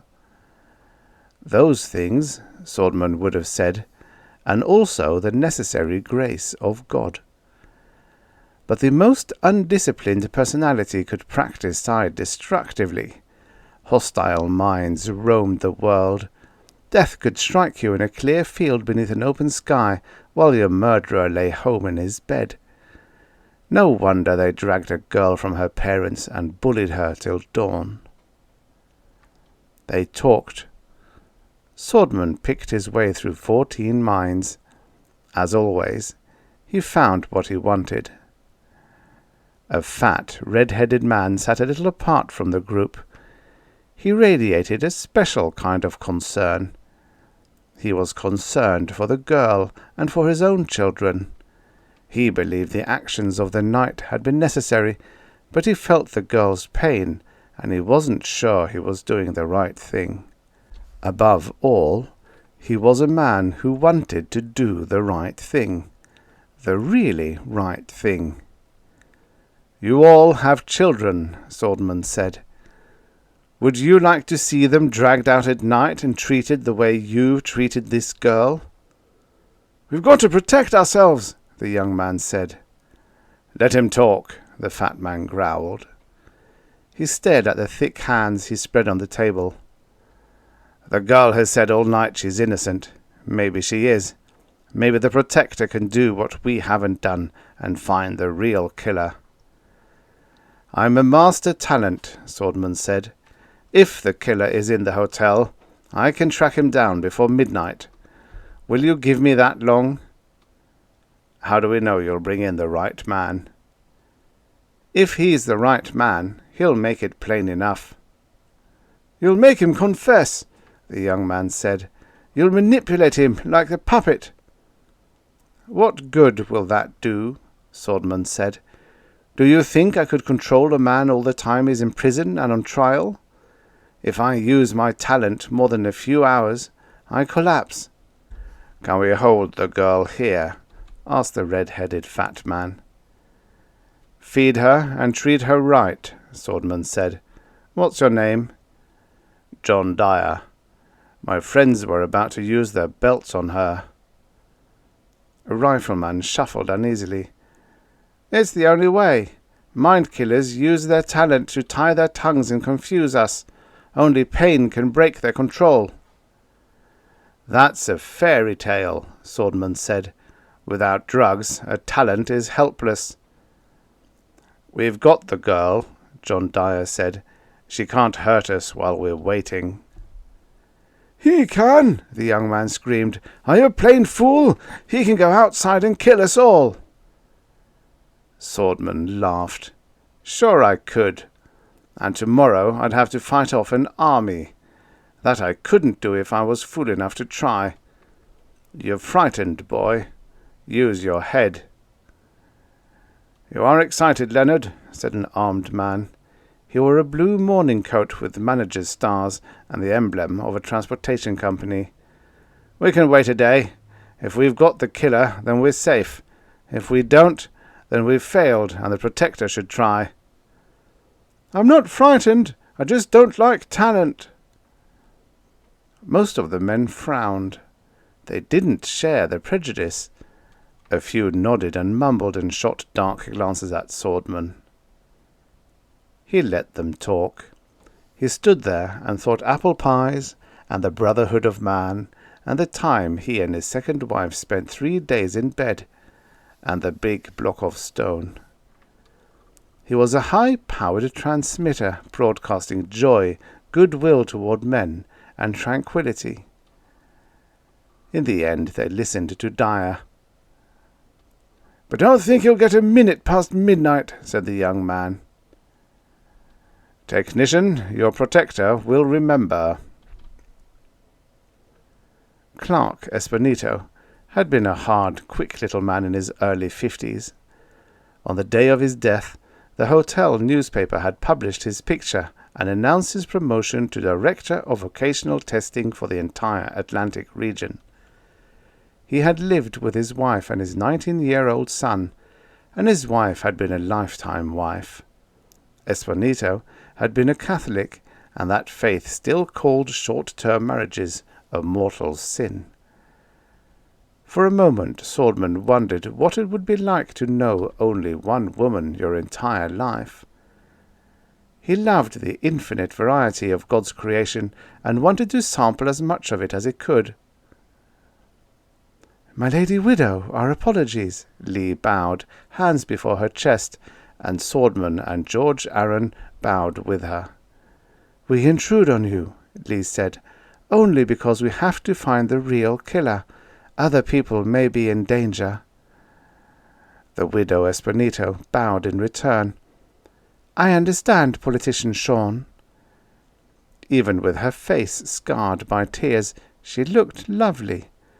From the earliest years of their marriage, her husband had been high in the civil service and able to buy her beauty treatments. "My lady," Sordman said, "I need your help for 2 things. We want to know who you think wanted to kill your husband, and we need your want." "Our want?" her son asked. He stood rigidly beside his mother's chair. His clothes were rich and formal tweed. "Do you want to find the killer?" The boy nodded soberly. "The moment I heard of his murder, I promised to avenge him." "John!" His mother trembled. "You were raised to be a Christian." Sordman said, "I want to locate the image I think was used to kill him. For that, I want to hook your strong desires into my thoughts. You won't know I'm doing it, but if you're near me, I'll use your emotions." "Your husband was a very important man," Lee said. "Would anyone gain by his death?" "Everyone liked my husband. He was always laughing. The old young woman started crying. Her son put his arm around her shoulders. Sordman felt her pain and winced. Death and pain were part of creation, but he hated them and often cursed them. At times like these, he understood George's skepticism. The boy said, "Manager Kurt didn't like him." My lady stifled her sobs and sat up. "Manager Kurt has been our guest every month, Protector. John's upset. He's talking wildly." "Father told me. He said Manager Kurt didn't like him." "Your father and the manager were good friends." He felt a sudden resentment in the woman. Why? The boy didn't feel as if he was lying. Maybe Espinito had been the kind of man who didn't talk about his job with his wife. But his son, who would some day be a member of his father's class, would have received a certain amount of practical advice. Perhaps my lady resented being left out of her husband's professional life. That was a common family pattern, after all. George felt impatient. Sordman shot him a questioning glance. "Where does Manager Kurt live?" "In Baltimore," the boy said. "My lady, may we use your phone?" "You don't take John seriously?" my lady said. "We'll have to ask the Baltimore police to check on the manager. It may not mean anything, but we have to follow every lead." "Use the phone, Protector." Sordman and George stepped into the dining room. "We're wasting time," George said. "They're both upset, and there seems to be a family quarrel." "I know, but Espinito's murder gives us more leads than Bedler's. Bedler didn't even have a 1-month wife when he died. Lots of people knew the administrator and might have had a grudge against him." George clasped his hands behind his back. "We've unravelled 23 murders in the last 4 years. Judging by that experience, I'd say there are 3 possibilities. Both victims were picked at random. Both victims are in some way related, or one victim was killed to confuse the police. Unless we have something entirely new. That's been the pattern so far. I think we're both coming to the same conclusion. Find out if the murderer used the picture from the paper." If he did, Administrator Espinito was probably attacked on the spur of the moment, and we should be seeing who wanted to kill Bedler." "What about Manager Kurt?" "Have Lee call the Baltimore police while I try to locate the murder weapon. At least they can search his home for drugs." George went back to the parlour, and Sordman stripped to his yellow vest. From the pockets of his morning coat he removed a leather case and a tiny plastic package. Unfolded, the plastic became a thin red robe with a yellow bomb burst on the back. He called it his battle robe. Habit played a big part in the development of talent. The same clothing, the same ritualized movements, helped put his mind in the proper state. He filled a hypodermic with a pink liquid and jabbed the needle into his wrist. As the drug took effect, he knelt to pray. "Grant me, God, the strength to bind the demons in my mind." He stood up. At this point, many talents danced. Sordman loved to use his body, but ritual dancing made him feel ridiculous. It had been proven, however, that the power flowed at its freest when the body was occupied, so he took 3 coloured balls from the case and started juggling. The balls soared higher and faster. He mumbled a hymn. His voice grew stronger. He roared his love of life at the world. The wall between his conscious and unconscious mind collapsed. Lightning flashed in his eyes. Colours sang in his brain. Walls, floor, table, chairs became extensions of his mind. They danced with the balls between his hands. The universe and he flowed together in a sea of molten iron. His hands, miles from his mind, fumbled in the case. The balls danced and bobbed in the air. He laughed and unfolded his divining rod.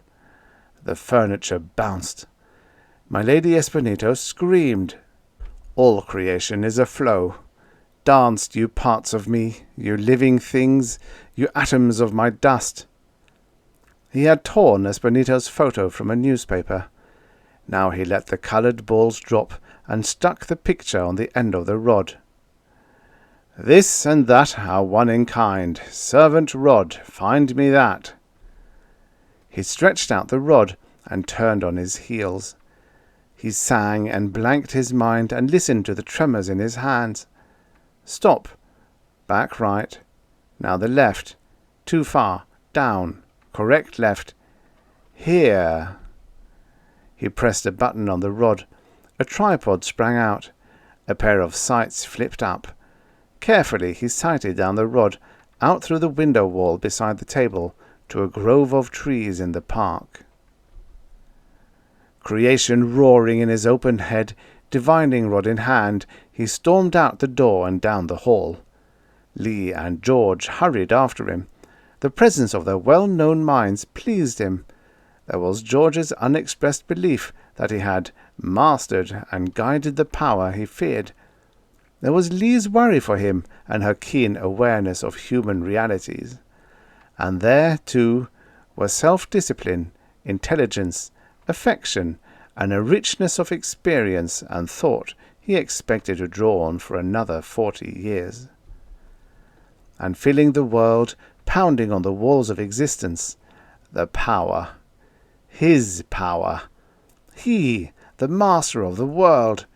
He could uproot the trees, spin the earth, make the ground shake, and change the colours of the sky. He felt George's clear-eyed, good-humoured tolerance. A hypnotic command triggered in his mind. He saw a Roman Caesar ride in triumph, and the slave behind him said, "Caesar, remember you are mortal." My power? It is a gift from the fountain of creation, mine to use with the wisdom and restraint implanted by my teachers, or else I'll be destroyed by my power. He laughed and rolled into a cannonball and hurled his body through the wood. Andy, you're losing us!" He picked them up and towed them with him. The girl in the beer hall cried in his heart, "The fox is many hills away, and the hound grows impatient." They landed in a heap. George said, "Andy, what the hell are you doing?" "I brought you down in a soft spot." "You felt like an elephant running amok. Boy, you've got to be careful. Since you were a little boy, I've taught you to watch every move. For a moment I don't think you knew how you felt." "You're right," Sordman mumbled. "That was close." "Let's find the picture," Lee said. "Has the drug worn off?" "Just about. The picture's over by that tree. It feels like it's rumpled up." After a minute's hunt, they found it. It had been rolled into a ball and tossed away. "We're dealing with an amateur," Lee said. "A talent who was even half-developed would have burned this." Unrolled, the picture fell in half. It had been sliced with a blade. "Let's walk back," Sordman said. "Let's talk." They crossed a log bridge. He ran his hands along the rough bark and smelled the cool water of the stream. Most of the big park was wilderness, but here and there were pavilions, an outdoor theatre, open playing fields, and beautifully planned gardens. A man could have a home surrounded by the shops and pleasures of civilized living, and yet only be a 10-minute elevator ride from God's bounty. The fact the killer used the newspaper picture doesn't prove Bedler was the real victim, George said, but it indicates it. Let's assume it's true, Sordman said, and see where it leads us. Bedler was married, Lee said. I remember that from our briefing. Sordman rabbit-punched a tree as he passed it. It was a 1-year contract, and it ended 2 weeks ago. I smell jealousy, Lee said. The world is filled with it, George said. I favour short-term marriages. They're the only way a person can practice a difficult art and make mistakes without committing himself for life. But about half the mental breakdowns I used to get were due to the insecurities caused by a temporary contract. One party almost always hopes the marriage will somehow become permanent. Let's talk to Bedler's ex-wife, Sordman said. Her name was Jackie Baker. She was just over 5 feet tall and blonde. She wore glasses with green frames. Sordman liked big women, but he had to admit this little creature made him feel like swatting and rubbing. She wore a sea-green kimono and bowed gracefully at the door. Citizen Baker, I am Protector Andrew Sordman. May we talk to you? Certainly, Protector. Welcome. They entered, and he introduced Lee and George. After they exchanged bows, the girl offered them some wine. She took a bottle of clear Rhine wine from the cooler and asked George to open it. There were several journals on a throw table. Are you a doctor, citizen? Lee asked. No politician, a medical technician. They drank the first glass of wine. Technician, George said, we have to ask you some questions. We'll try not to upset you. The girl closed her eyes. I'll try not to be upset. I hope you find whoever killed him. I'd like to find her. The girl felt lonely. She ached with unsatisfied needs. I'd like to lie with you and comfort you, Sordman thought. I'd like to hold you in my arms and drain all the tears you're holding back. But he couldn't. His contract with his wife had 6 months to run, and no one committed adultery anymore. When the rules are carefully tailored to human needs, Lee often said, there's no excuse for breaking them. Why her? Lee asked. Why her instead of him? The girl looked at Sordman.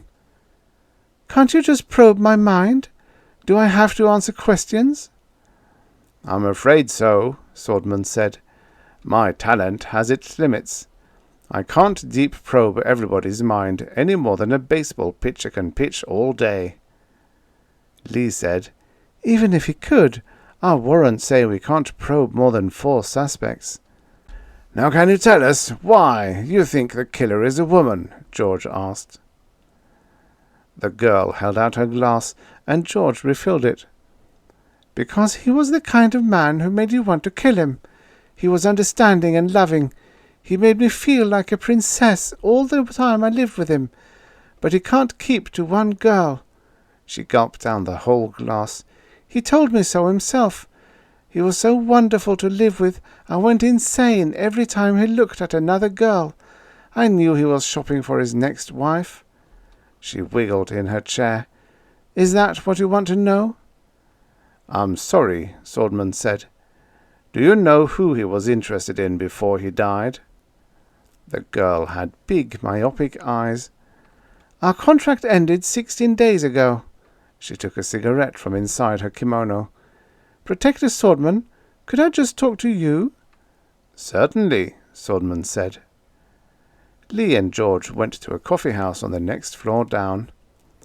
I want to talk to just you, the girl said. I feel safe with you. You make me feel right. It goes with being a talent, Sordman said. Either we like people and let them know it, or we crack. I know it's all right to tell you things. I love Joe. I broke the rules for him. I didn't avoid him for 3 months the way you're supposed to. I went everywhere I knew he'd be. I had to see him. Sordman stroked his beard. Mentally he cuddled her in his arms and murmured comfort to her. She hunched her shoulders and wrapped her arms around her body. Just before our marriage ended, I found out he was seeing Raven English as much as he could. He didn't break the rules, but when we went to dances, he always danced with her once or twice, and she and her husband used to meet us in bars. After the contract expired, he couldn't see her much because she and her husband have another 6 months to go. But there was a dance last week, and I saw the two of them disappear into the park. Raven's husband hunted all over for her. He looked horrible. I pitied him. Who's Raven English? She's a sadist. I know she is. She's just the type to do this. She likes to play with men and hurt them. Her poor husband is a nervous wreck. I know she killed Joe Protector. She hates us. He stood up. The girl watched him with big eyes. He put his hand on her head. Sleep is a joy, he said. Unprepared, he couldn't have done that to many people, but she was a woman, which added to his influence, and totally exhausted. He got off the Vater and looked around for the coffee house. Dozens of people wandered the halls and the shops.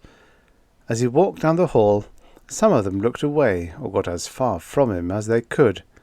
Others ignored him or found his presence reassuring or studied him curiously. A fat woman in a black kimono walked toward them. She had one hand on her hip, and her eyes were narrowed and hard. Sordman smiled. He felt her fear and distrust, and her determination not to let such emotions conquer her. "Good afternoon, Protector." "Good afternoon, Citizen Mother." He felt her triumph and her pleasure with herself. His fellow humans often made him gawk in wonder. Some people say we're psychic cripples, he thought, and maybe we are, but we do our work and we enjoy ourselves, and we do dangerous things like putting bases on Venus and falling in love. Surrounded by death and danger, crippled though we are, we go on. He swelled with feeling. People smiled and glanced at each other, or hid shyly from the organ chords of his emotion. An old man stepped in front of him. "Monster! Freak!" He was thin and perfectly dressed. Sordman stopped. "God of infinite compassion, this is my brother." "They ought to lock you up," the man said. "They ought to keep you away from decent people. Get out of my head. Leave me alone." People stared at them. A small crowd gathered. Lee appeared in the door of the coffee house. "It's all right," Sordman told the people. "It's all right." He started to go on. The man stepped in front of him. "Leave me alone, freak! Let me think my own thoughts." "Citizen, I haven't touched your mind." "I felt it just then." "It was no more than I could help. I'm sorry if I've hurt you." "Go away." "I'm trying to." "Murderer! Mind witch!" He was faced with a strong mind that valued its independence. Anything he did would be detected and resented. "Citizens," he said, "this man deserves your respect. No matter what a man does, he's bound to offend someone. This citizen values his privacy, which is good, and therefore I make him angry. I hope the good my talent lets me do outweighs the bad. Forgive me, brother." He stepped to one side. "Leave him alone," someone said. "Let the Protector work." "Leave him alone, old man." "I'm not an old man." "No, you're not," Sordman said. "I admire your courage." He walked on. Behind him the old man shouted curses. "Are you all right?" Lee said. "Sure. Let's go in and sit down." There were just a few people in the coffee house. Sordman ordered and told them what he had learned. "I wish you could probe everyone in the building," George said. "All we get is gossip." "The husband of this Raven English has a motive," Lee said. "Why don't we visit her?" "I think we should." Sordman drank his coffee. "Citizen English herself might have killed them." "I doubt it," George said. "It all sounds like a lot of talk," Sordman said, "but we have to follow it up. This business is nothing but wearing out your legs running after every lead. If your legs are strong, you can run anybody down." They finished their coffee and cigarettes and trudged out. Raven English, 1-year wife of Leonard Smith, did not meet them at the door with gracious bows. Instead, a wall panel by the door shot back. They stared at a square of one-way glass. "Who are you?" a girl's voice asked. "I'm Andrew Sordman, your protector. I've come on lawful business. May we enter?" "No." "Why not?" Lee asked. "Because I don't like witches. Keep out." "We're hunting the killer," Sordman said. "We're on your side. I've taken no drugs and made no preparations. You don't have to be afraid." "I'm not afraid. I just don't want you in my home." "You have to let us in," Lee said. "Our warrant gives us entry into every room in this hotel. If we have to break the door down, we can." "I hope we don't have to break the door down." "You're getting fat," George said. "You need the exercise." "You won't break in," the girl said.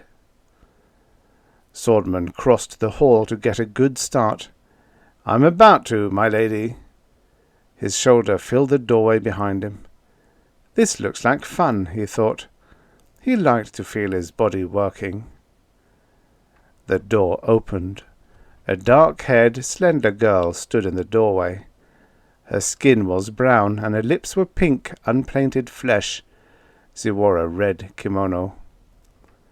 "All right, come in." "Gladly," Sordman said. It was a 3-room apartment, with the kitchen tucked into one wall of the parlour. A painting stood on an easel by the window. The window was a shoulder-high slit, and from it, here on the 141st floor, he could see across the park to the beach and the rolling Atlantic. God grant me self-control, he thought. If this is the killer, grant me self-control.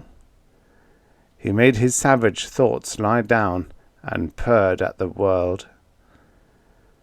"I'm sorry we have to force our way in," he said, "and I'm sorry you don't approve of talent. But please remember, 2 men have died, and a little girl may die too. There are lots of panicky people in the Mark Twain. We've got to find the killer soon, and you can help us." "Why bother me?" the girl said. "This is awkward," Lee said.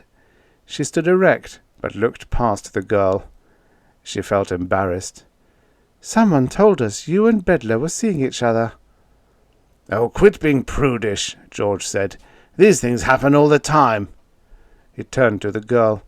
"We were told you and Joe Bedler were making plans to get married when your present contract ends." "That's a lie." Sordman laughed in his belly. No matter what the rules were, few women publicly admitted they had broken them.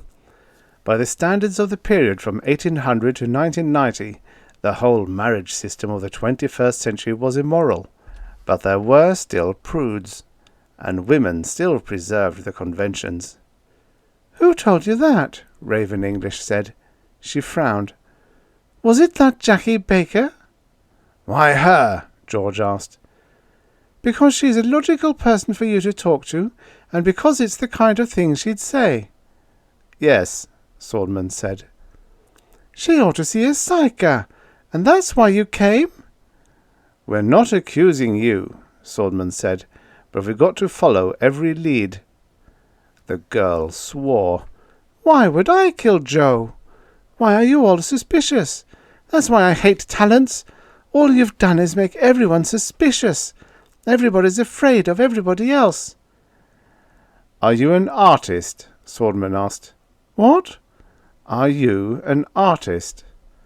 What's that got to do with it? No, I'm not. My husband paints." He felt her stall and evade. She would grab at any subject to distract them.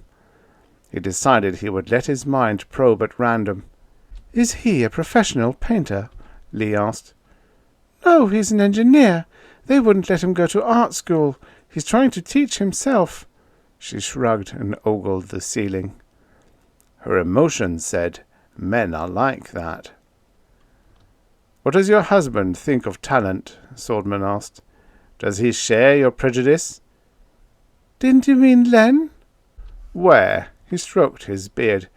"Is he the Len downstairs in the beer hall?" "Of course." "I'm afraid I didn't make the connection." He felt two other minds run like hounds down the same trail. Lee studied the painting. "Why does your husband hate talent?" "Is this a survey?" Lee grinned. "I'm the lobbyist for the Guggenheim Foundation. Asking that kind of question is a reflex." The girl walked around the room. She looked out the window and stretched. Sordman bellowed lust at her flanks and the long curve of her hips. "Why do men do anything?" Raven yawned. "When he was in folk school, some kid took him in the back room and showed him some tricks. Maybe that did it. Is there a psyker in the house?" "There is," George said. "Is Citizen Smith an astronautical engineer?" "You could say so. He works on instruments for space labs." "That's funny." George stared at the sun flashing on the far-off ocean. "I remember I felt bitter once because I couldn't be a space engineer. I wanted to build rockets and ride to the planets, but the Vogue people told me that I was too weak in math. So I became a healer of the psyche, and I learned my love for rockets was a hunger for power. But still, I love the brutes, and now I'm an old man, I still sometimes wish I'd been an engineer." "That's too bad," the girl said politely. "Yes, I suppose your husband feels that way about art." "He gets drunk about it sometimes." "Double motive," Sordman said. "One conscious," George said, "plain jealousy. The other half conscious, resentment. Nobody kills at random. There's always a reason why he took these lives instead of others." "Plus a lot of self-pity," Lee said, "and I think his wife despises him." "What are you talking about?" Raven said. "What did you say about me?" "We think we've got a suspect," Sordman said. "I didn't do it." "I'm going to probe your husband." "My husband hates talent." "We have to hurry," Sordman said. "If your husband's innocent, I'm sorry. We're not saying he's guilty, but I have to examine him." At the door he paused and thought, God of infinite compassion. The girl sat down and stared at the wall. Many drugs activate the psi powers. The commonest, available in any drugstore, is a pill of codeine and half a dried peyote bean. Leonard Smith had both in his pocket when he ran out the side door of the beer hall. Sordman swore wildly. The girl screamed. The men, the hunters of witches and killers, either froze or shouted and ran to the door. Only John Dyer and two others ran shouting down the hall. Sordman ran to the door and saw Smith leap into the elevator. He grabbed a wall phone and dialed the manager's office. "We've got the killer," he shouted. "His name's Leonard Smith. He's a young man, dark, wiry, good-looking, and he's on the elevator going down." "We'll get him." "Leave him alone. I saw him swallow something as he left. I think he's drugged. Clear the lobby, but watch him from hiding. I'll get him before he goes far." John Dyer trudged back to the beer hall. "Give me your rifle," he told an armed man. Before the man could say anything, Dyer snatched the rifle from him. "All right," Dyer said. "Who's going with me?" "Hold on," Sordman said. "Where are you going?" "After Smith." "I'm going after him. Let him go, and I'll have him out cold before an hour's up. There isn't anything a rifle can't stop." Sordman understood. These men were afraid of talent, but some, like Dyer, had to fight that fear. They had to prove that intelligence and the technical power organized society gives individual men were superior to talent. "I can't stop you," Sordman said, "but listen to me. Smith has to be captured alive. The man is insane. He's no more a villain than you or me. He just tampered with a force he couldn't control. You might stop him with a bullet, but you'll have to kill him to do it." "He killed 2 of us," a man said. "He's drugged. He can hide and kill you from a distance." "So can we," Dyer said. "That's what we do with rifles." Sordman ran his fingers through his hair. "Stay under cover, then, and if I get him pacified, let him live." The wall phone buzzed. "Sordman." "This is the manager. He stole a hatchet in the leisure store. He's out in the park." "Did anybody try to stop him?" "I cleared the place out." "Some of your tenants are going after him. Don't let anybody else join them. I wish myself they wouldn't go." After he hung up, the 3 of them went up a floor and rang the buzzer of a one-tenant apartment. As politely as they could, Lee and George bundled the occupant out. "I wish you'd let the state police capture him," George said. "I've got to get to him before they kill him," Sordman said. "Andy, there are limits to what you can take. Smith has gone berserk. You connect with an insane man, and you may shatter all over the place." Sordman stroked his beard. "Let him go," Lee said. "Can't you feel he has to do this?" "Yes, but I won't admit it. I trained you, Andy. You're my life's work. I don't want you to wreck yourself." Sordman nodded soberly. "I know, George. I'll take care of myself." He thought tender thoughts and tried to make them feel how much he loved them. "Let's go," Lee mumbled. "Come on, George." He closed the door gently. The window of the apartment overlooked the park. He stared at the thick trees and wondered where Smith was running under that green roof. Then he turned to the picture phone and punched out a number. The screen lit. It was in full color, praise God. "Andy!" His wife smiled when she saw him. She was a big girl with long breasts and full thighs. She wore a dark kimono. She bowed. "Good afternoon, husband." "Good afternoon, wife." He pressed his palms together and returned the bow. "Why are you calling, Andy?" "Because I love you, and I want to ask you a favor, Tina." "What, husband?" "Will you undress for me now?" "Andy, my." He explained the situation to her. "Be careful," she said. "I love you."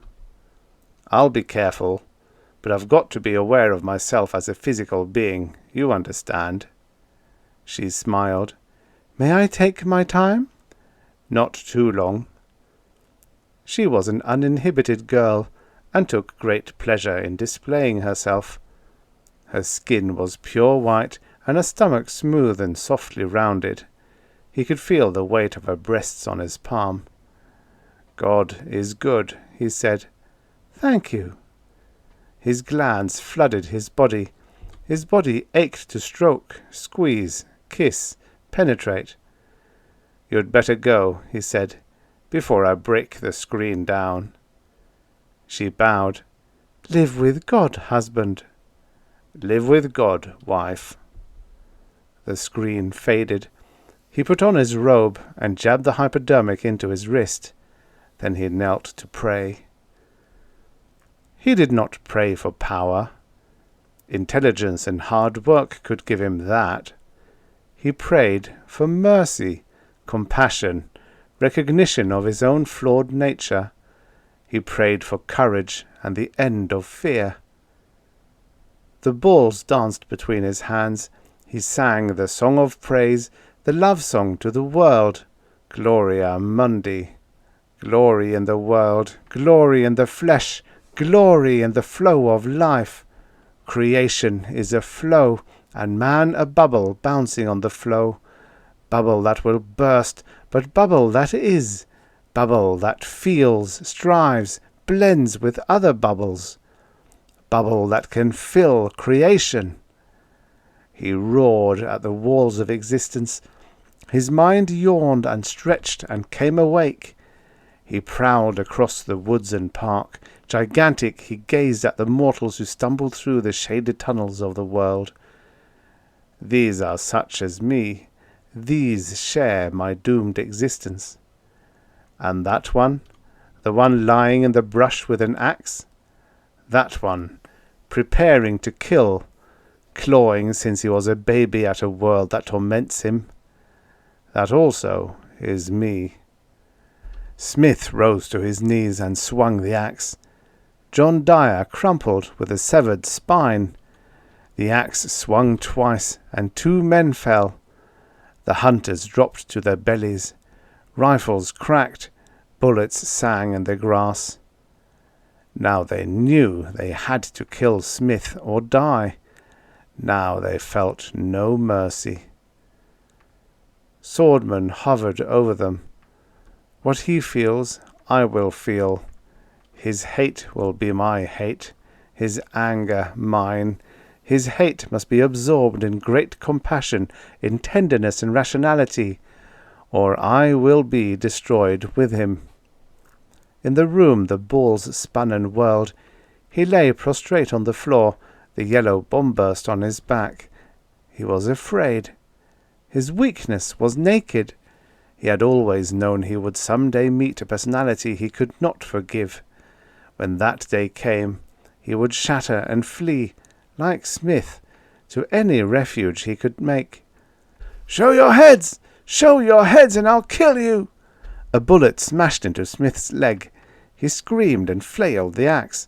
Shouting curses and threats, he crawled through the brush. The hunters crawled after him. Sordman located Smith. He shuddered as malice bit the edges of his mind. He sang a long note of praise to life. Then he opened his mind. "Listen, Smith. I'm your friend. I am Sordman, the protector of all, of the hunters and the hunted. I come in love. I am Sordman, small brother of the Lord, bubble in the fountain of creation." Once men had thought a talent would fell his opponents with a blast of mental energy. It wasn't that easy. Sordman had to find the cause of Smith's hate. He was no rifleman hurling a blast of energy, but a surgeon probing for the source of a disease. 2 minds tangled.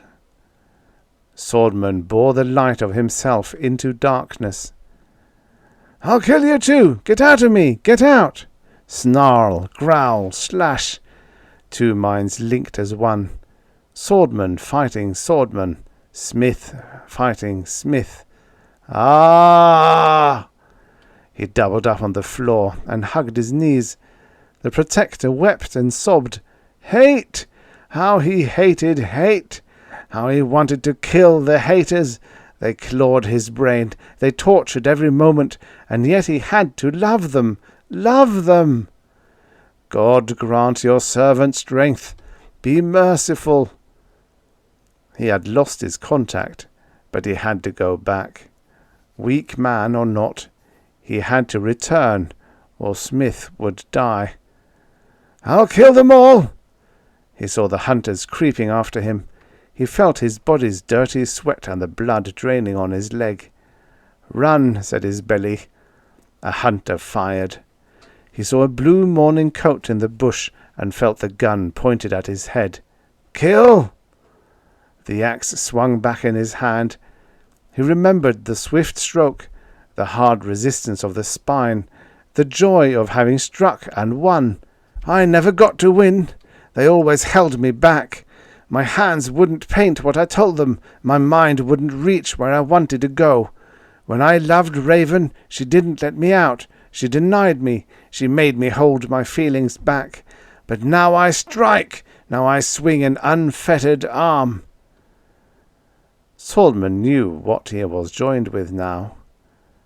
Smith was what the psychotalents called an unopened personality, a mind totally absorbed in what things meant to itself, a mind which had not learned to feel the pain and joy of other minds.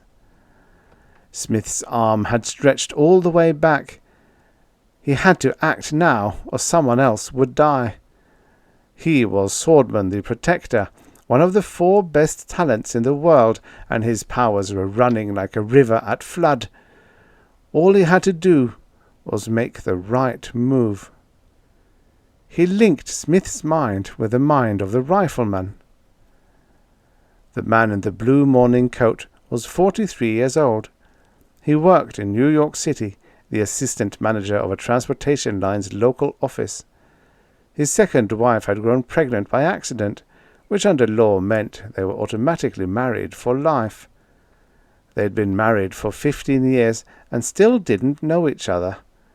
His 2 sons thought he was a spineless old fool who slept all the time and couldn't give them what they needed. He didn't like his job, but he knew it was all he would ever do, an exact definition of his limits. Alone in his house, imprisoned by his work, he smoked and slept and ate without appetite. But now he aimed his rifle and thought, I'll kill the witch. That will be something. I'll know I did that. The 2 minds were one. Each knew the other's pain, the other's fear. If one died, the other felt his death. Each recognized the other man's hunger, his frustration, his imprisonment within his body, and the limits of his life. Sordman felt the weight of their lives. He gathered in the strength he called a gift. His voice and mind, his total self, sang the liturgy of joy. He gave his feelings and thoughts. The axe dropped. The finger squeezed the trigger, and the bullet cut the bark from a tree. His thoughts became a lullaby, a drowsy murmuring of peace and healing sleep. George and Lee ran from the woods. "Andy, don't shoot them, Andy!" "Where?" "Here." He wiggled the leaves and branches of the brush. "Here!" They stood over the unconscious men. The hunters crept from their hiding spots and joined them. "We'll bring them in," George said. "A psycho team is on the way." "Good." Lee said, "You feel tired, Andy." "I think they get harder. They take more out of me. Lee?" "What, Andy?" "It'll never end, will it?" He was a young man speaking to an older person. He had seen much of humanity, but there were things only years could tell. "Probably not. Is it too much?" "No."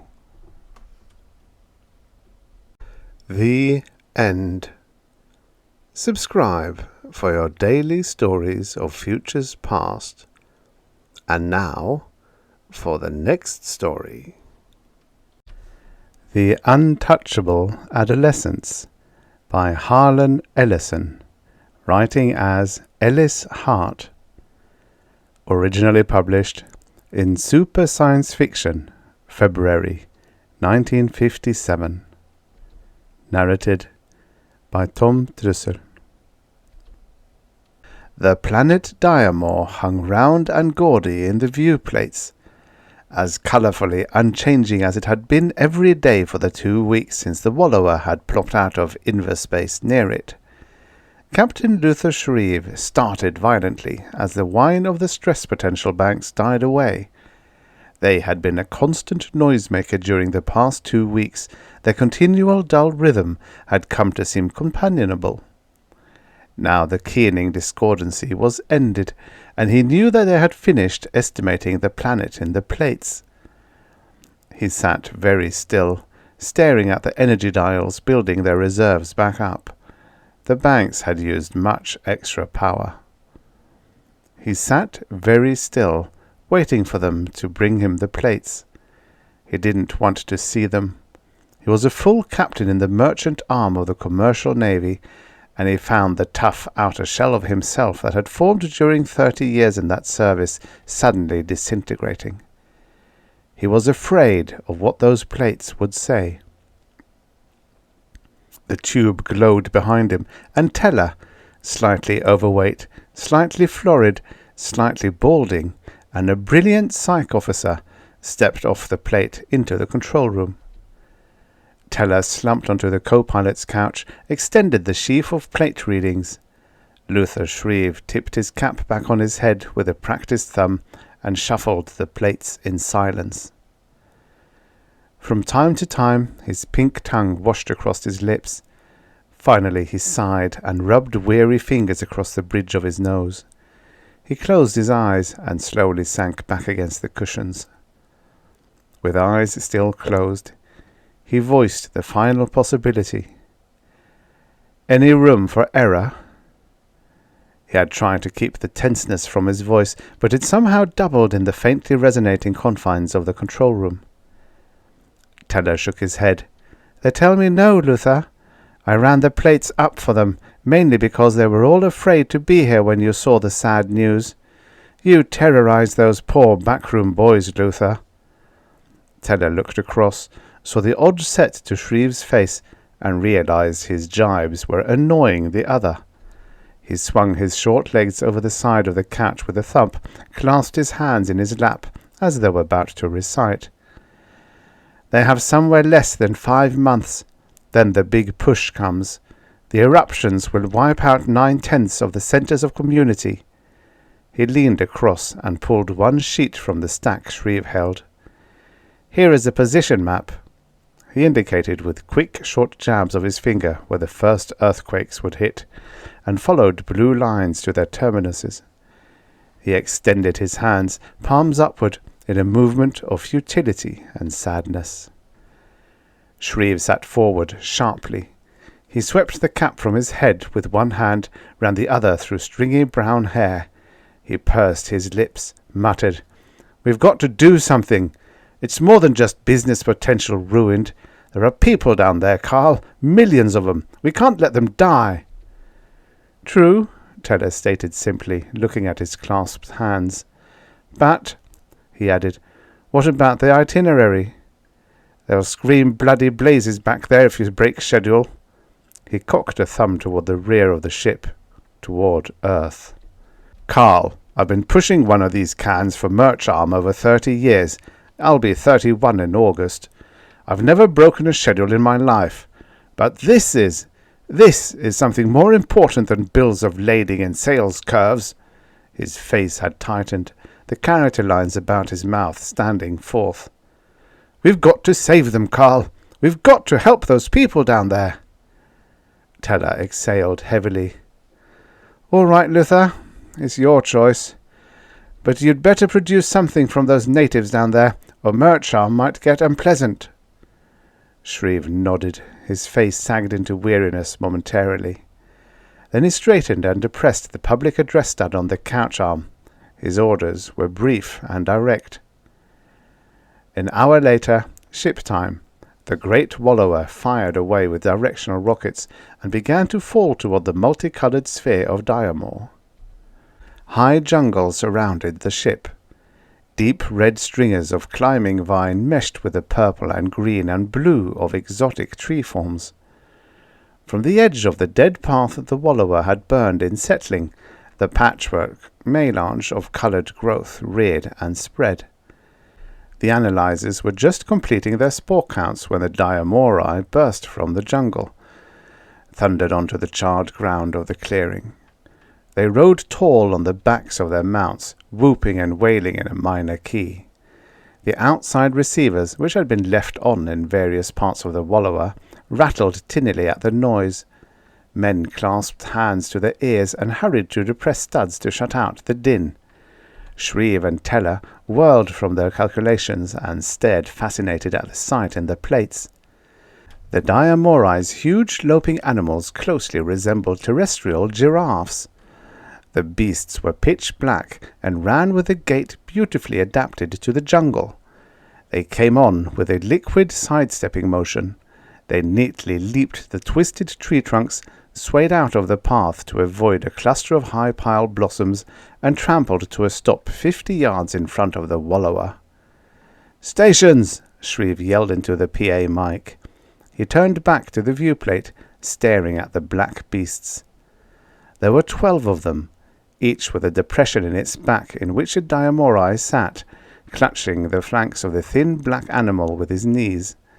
Twists of pliant material looped through the beasts' noses, served both as bridle and reins. The 12 Diamori leaped agilely from their mounts' backs, began looking at each other with indecision. They milled about the stomping animals for a minute, then each went to a bulky pouch slung across his beast's back depression. They fumbled in the pouches. Shreve turned the plates up to higher magnification, whistling through his teeth. "Phew, what magnificent creatures! Did you see the way they ran that jungle like broken-field quarterbacks?" From beside him, the agreeing mutter of the pudgy psych officer blended with the busy clicking of the analyzers, totaling their counts. "Those look to be the people we have to contact, Carl," Shreve added, motioning toward the Diamori who were dragging objects from the pouches.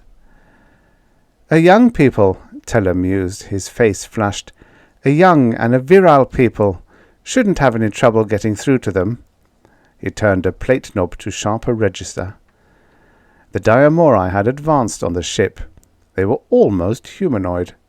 Tall, almost 6.5 feet, each with very long legs and bony knobbed knees. Their legs seemed to represent almost half their bodies. Wide-shouldered, V-shaped chests, obviously large-lunged. Otherwise, despite the wide-spaced, large-irised eyes, they were almost humanoid. As Shreve and Teller watched, they each donned a hideous devil mask. "Ugh!" Shreve blurted, his face drawing up into a picture of agony. "What ghastly greeting cards those are! If that's a sample of their demonology, I'd hate to see them exercising one of the poor devils. Probably frighten the thing to life." Teller was leaning closer to the screen, his small eyes watching the 12 with undisguised fascination. He was talking more to himself than his superior. "Must be religious symbols of some sort. Must have put on their prayer day best just to come see us." Shreve looked at Teller sharply. "You don't suppose they think we're gods or something?" Shaking his head in annoyance, Teller replied, No, certainly not. You can tell they don't. They haven't prostrated themselves or offered up sacrifices or such, as a typical superstitious aborigine would. No, I'm quite certain they don't deify us. Probably just ensuring that evil spirits don't try to interfere with their mission, whatever that might be. But," he added, "it doesn't appear to be dangerous, whatever it is." The 12 were now capering and turning handsprings directly under the plate's hull pickups, shaking their masks into the cameras. They seemed unaware that anyone might be watching. "Ritual," murmured Teller. As though his identification of it had tired them of their actions, they sat, almost as one.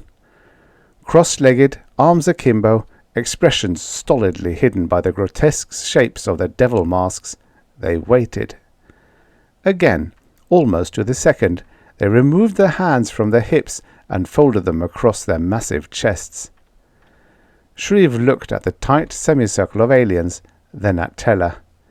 He licked his lips anxiously.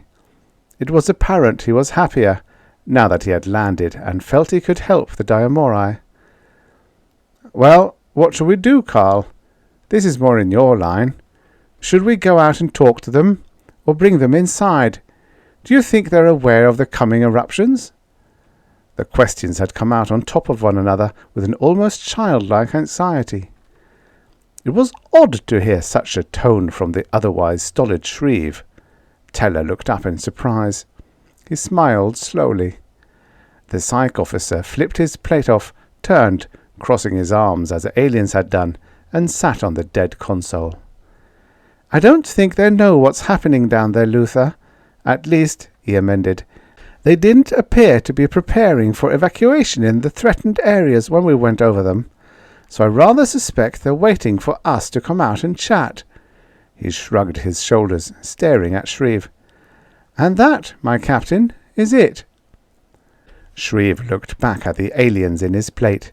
He nodded his head with determination, and his face lit up with purpose. Teller had seen the look once or twice before.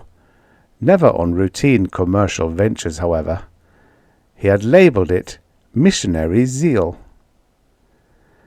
The Diamori were still sitting in cross-legged squats, their knees up about their masks, pointed ears, and horned temples. "Well, then I suppose we'd better go out and chat. The sooner we set up the stress rectifiers, the better." He got up, stepped toward the shaft. "Oh," he said, stopping and turning back to the psych officer. "I'd like you to come out with me, Carl. No orders, you understand, but I'd appreciate it." The short psychologist looked at him for a moment, nodded his head in acceptance. Shreve stepped into the shaft and sank down through the floor as the tube glowed. Teller looked at the empty shaft for a moment. As the platform slipped back into place, he flipped Shreve's plate off. Stepping onto the platform, he threw a glance over his shoulder at the now grey plate. "You're a very young race," he whispered, disappearing through the floor. They dropped the few inches to the ground, bouncing a bit more than they'd allowed for in the lessened gravity of Diamor. All around them the screams of the jungle meshed into one primal roar. Shreve ran his tongue around the inside of his cheek. The medic had flatly refused to allow their exit unless they submitted to the 6 shots he felt were minimum safety precaution. With the feel of the electro syringe still in his cheeks, Shreve stepped away from the monstrous plug port, raising his arms in friendship. Behind him, Teller did the same. They moved slowly toward the Diamori. The 12 sat immobile, yet seeming to be looking from each other to the Earthman, and back, in sharp, jerking motions. It was all illusion, but disquieting. As they stepped toward the aliens, Shreve felt the nerves in his teeth begin to twitch. He had been about to say something soothing in English, but the words never came out. "Who are you?" The question appeared in his head, full-blown, inquisitive, without sense of direction or distance.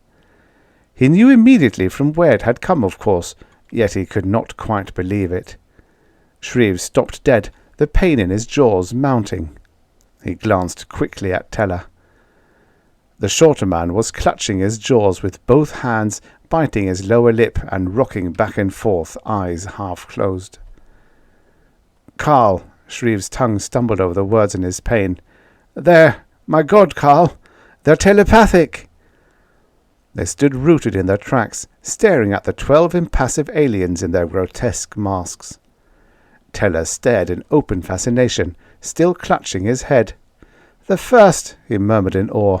"The very first! They always said someday we'd meet them, and now, by God, we have." His voice died off to a whisper, and he stared, unblinking, at the dark-skinned Diamori. The words appeared in their mind once more, this time more firm, tinged with impatience. "Who are you?" Shreve seemed unable to respond. He had thought them ignorant savages on the verge of disaster, who would be jubilant at the offer of aid. Instead, he was faced with making contact with the first mind-reading race humanity had met racing through the stars. His throat tightened up. He could not speak. Finally, he took a step forward, extended his hands in peace to the aliens. "Friends! We've come to help you. Friends!" He was certain they couldn't understand the spoken words. Whether or not they could decipher the thoughts, that was something else. Later, the Earthmen could bring out the communicators if the need arose, but for now, he wanted only the soothing goodwill in his voice to win them. If they knew the Earthmen were protected by stat fields, and that a dozen gun blisters were trained on them, they gave no indication. "We don't want your help." There was a tone of anger, a driving odour of fear in the feel of the thoughts. The Earthmen felt their teeth jump as the thoughts materialized. Shreve realized suddenly that the toothaches must be a byproduct of the psi power. Shreve turned to Teller. The psych officer was staring back at him, his eyes wide, his hands still clutching his jaw. They both recognized something they had missed when the telepathy first became known to them. It was not an entering of the mind. They could not reach into the deepest recesses of the Diamori's minds and get whole pictures. It was like a mental radio transmission.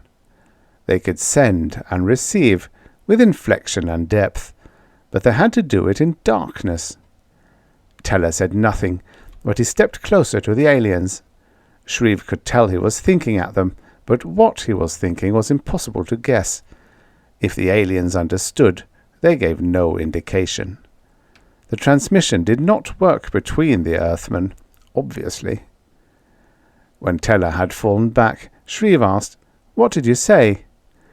"I told them we were here because volcanic eruptions were going to rip up their planet within 5 months. I told them the quakes and volcanoes would kill off 95% of their people. I told them we could help them too." The aliens rose slowly, and one stepped forward. He looked down at the two Earthmen. "Hear this. You are not the first strangers to come here. Once before, strange men came to us from the sky. They called themselves the Kaiban, and they told us they wanted to trade, but they did not trade. They ate away our land and burned our jungle and took our women and killed our young warriors." It came as a blast of pure thought, all at once, as though spurted out whole from the mind. The inflection was there, the meaning, the depth of bitterness. Shreve felt his mouth dry out at the caliber of agony in the thoughts. Teller shrugged his shoulders as though he wanted no more part in the matter, and retreated a few steps, massaging his throbbing jaws. The alien stream ceased, and the Diamori drew back.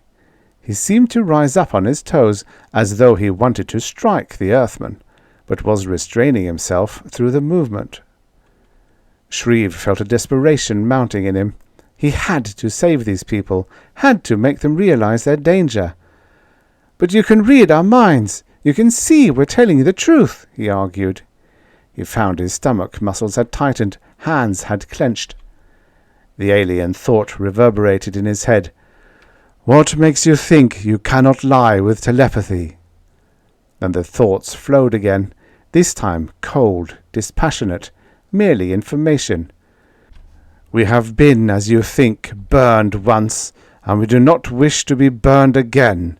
We cannot say whether or not these things you warn us of really exist, but we will take our own destinies in our hands and treat them if they come. We have seen no such indications of eruptions, and we do not believe you." The thoughts ceased. Then one word alone. "Go." Shreve cursed the limitations of the psi faculty. Of what use was a mind-reading ability if it merely told you what another person thought, not whether it was true or not? He stepped toward them again. He looked up at the fearsome masks and felt the sinking of his stomach.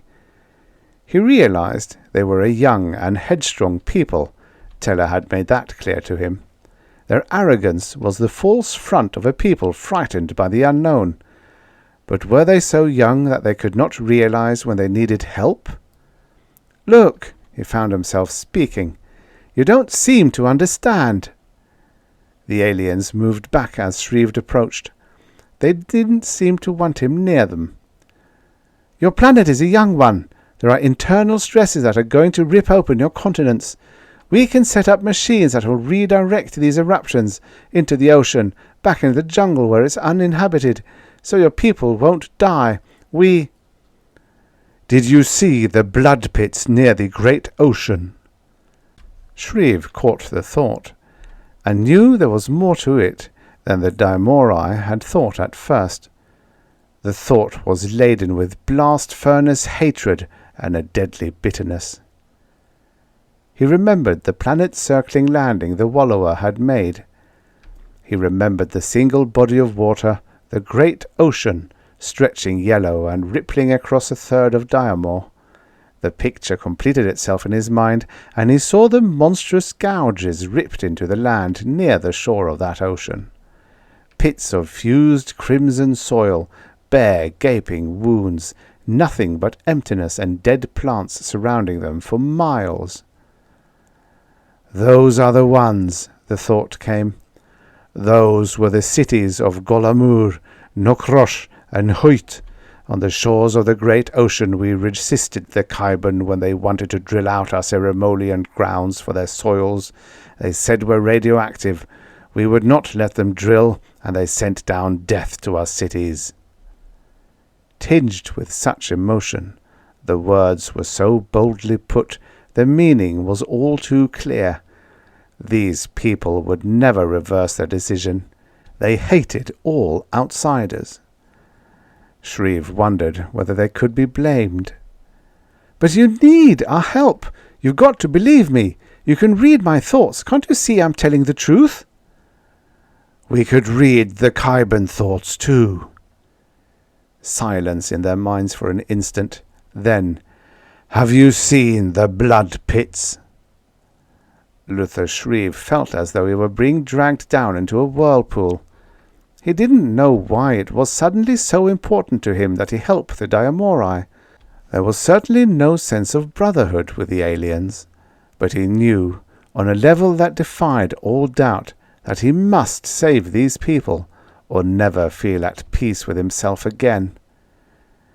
Behind him, Shreve heard Teller snort in disgust. The psych officer took 2 quick steps forward, jerked his head toward the massive bulk of the Wallower. "Children, that's all they are. They think those masks protect them from evil. They think their blind arrogance will protect them if trouble comes. They think they know better than us. They don't know when they need help. Come on, Luther, leave them if that's what they want."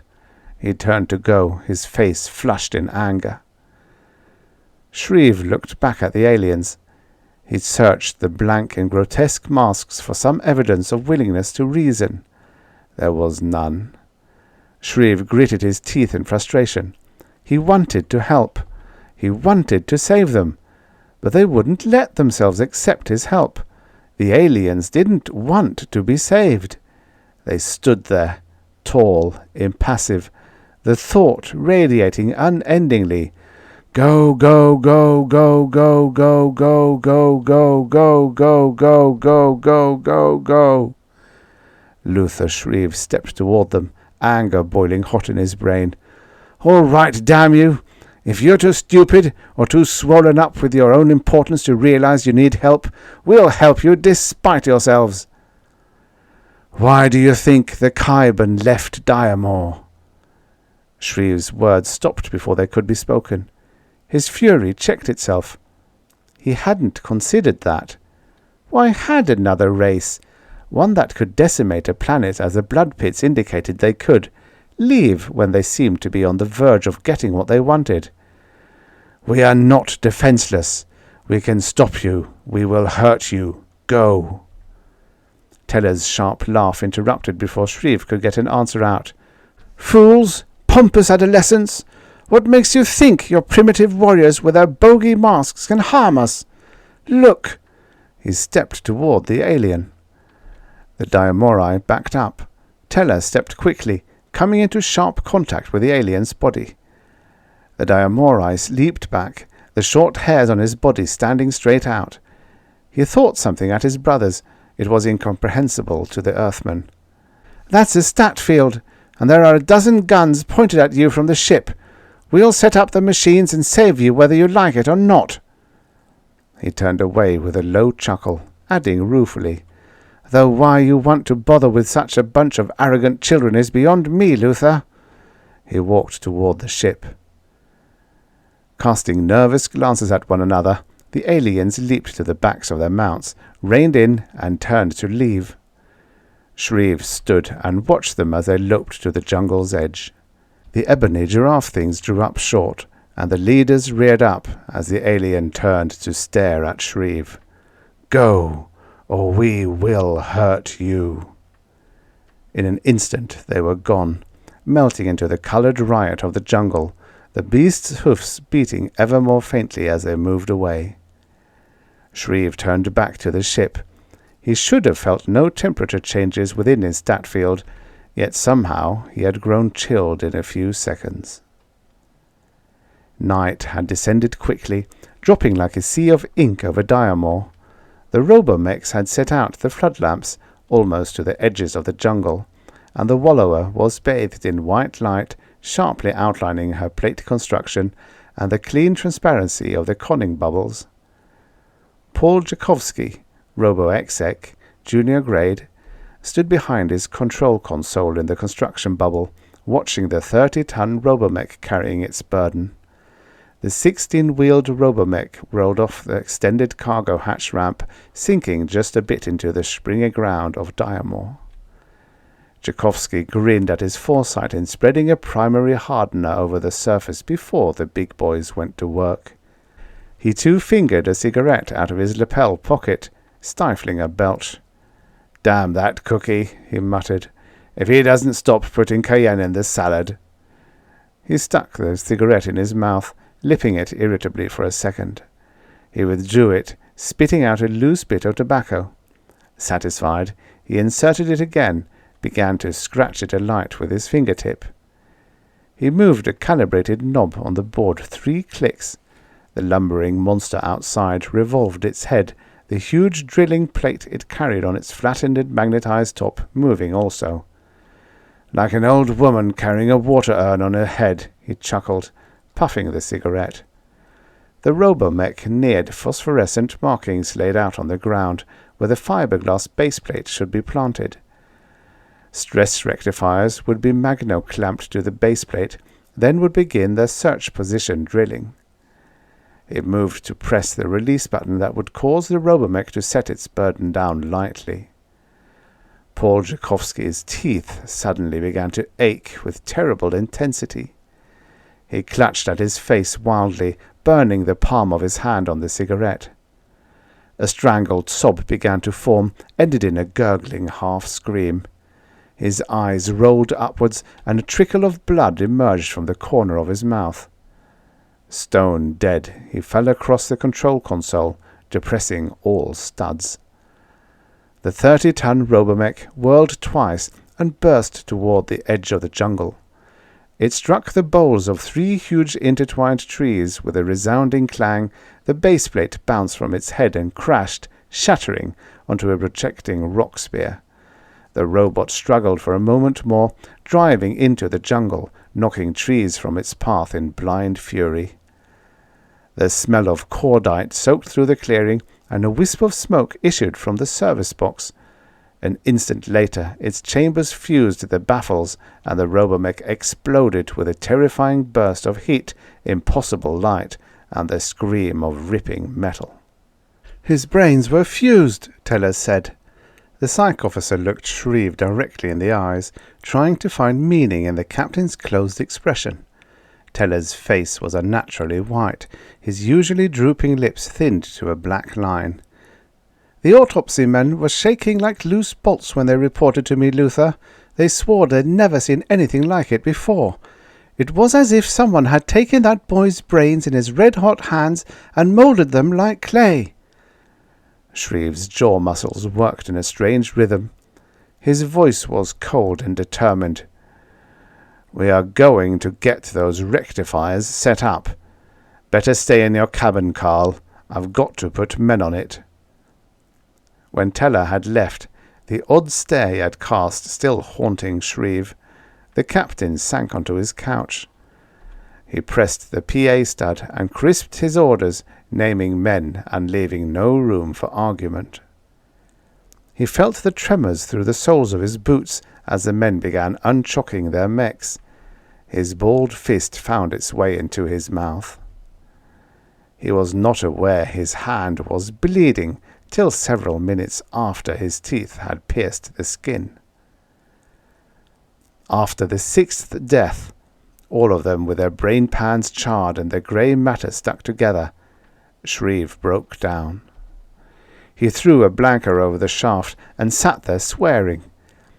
His body shook and heaved as he mumbled into his hands. In one stride he was off the couch and had smashed his fist full into the reflecting metal of the console face. It left a shallow dent, and he didn't seem to notice the angry inflammation of his knuckles.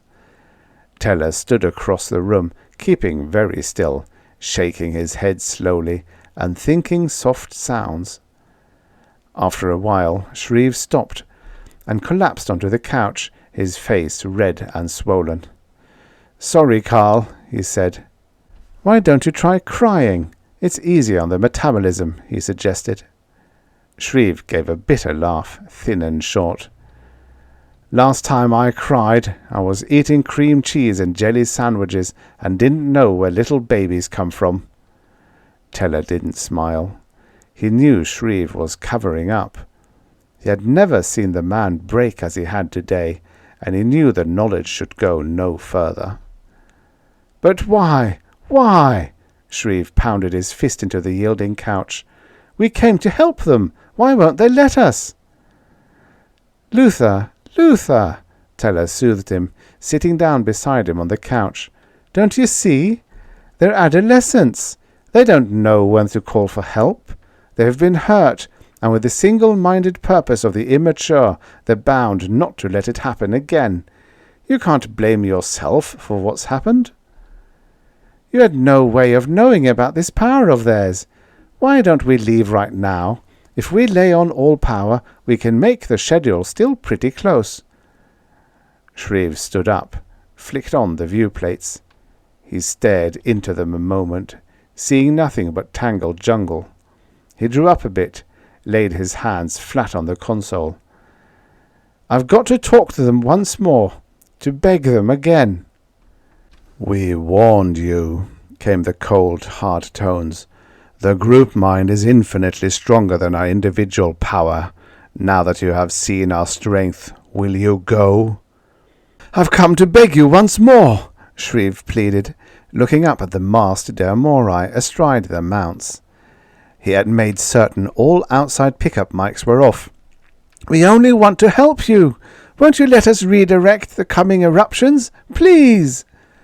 Shreve had plumbed the depths of his mind in an attempt to find reasons for sacrificing such efforts to save the Deamori. The only reasons he had found he had not been able to translate. Yet there was a sense of identification with the long-legged and stubborn aliens. He wanted to save them. "Can't you read my thoughts?" he said, projecting truth, projecting honesty and sincerity. "Can't you see I want to help you, help your people?" They did not even bother answering. He knew their acquaintance with the truth that men of other worlds had offered, to be defeated because those who need your help had been spoiled by another race. The bitterness, the hatred, the distrust washed over him, as a Deamori leaned across his beast's neck, thought one snarled word. "Go!" Shreve felt the futility of everything he had done suddenly caving in on him. He looked up into the blank stares of the masked aliens, said slowly, "We will hang above your atmosphere till you call us." He walked back to the wallower. The huge plug port closed behind him. The aliens sat astride their beasts, staring at the ship. Their minor key whoops of victory rang and bounced in the jungle's treetops as they swung their mounts roughly, dug bonely knees into their sides, and careened into the multicolored vastness. The Deamori had won again. The wallower spun slowly in space, the eternal dust of the universe lapping at her ports. Below her, enveloped by clouds of steam, The planet Diamor blasted and erupted and screamed and belched and tore itself apart. Luther Shreve sat before the control console, staring with almost hypnotized attention at the viewplates. He watched the world die. His face was hard and unyielding. He had refused entrance even to Teller, barring everyone from the control room. At every eruption, with its fissure that opened wide enough to be seen from that fantastic height, he felt a strange sinking in his heart. His throat was dry, and there was an odd pressure behind his eyes. He watched silently, every once in a while letting the thought, "They didn't know when to ask for help," filter through his mind. The group of deciders huddled in the blasted council hall. The floor, what was left of the inlaid tiles, shivered and heaved. Beyond the twisted lattices of the windows, they could hear the mighty rending of the planet as it opened and swallowed all that stood. Within an hour of the first eruptions, so quickly and with such fury that there had been no time for preparation, almost 3/5 of their race had been decimated. The cities Kes and Ukviabask and Layla had gone under with roaring flames and the scraping of stone against flesh. The great ocean had exploded with a red-hot bubbling and roared onto the land, washing everything before it. The lava flows raced eastward to the ceremonial grounds and westward to the hunting preserve.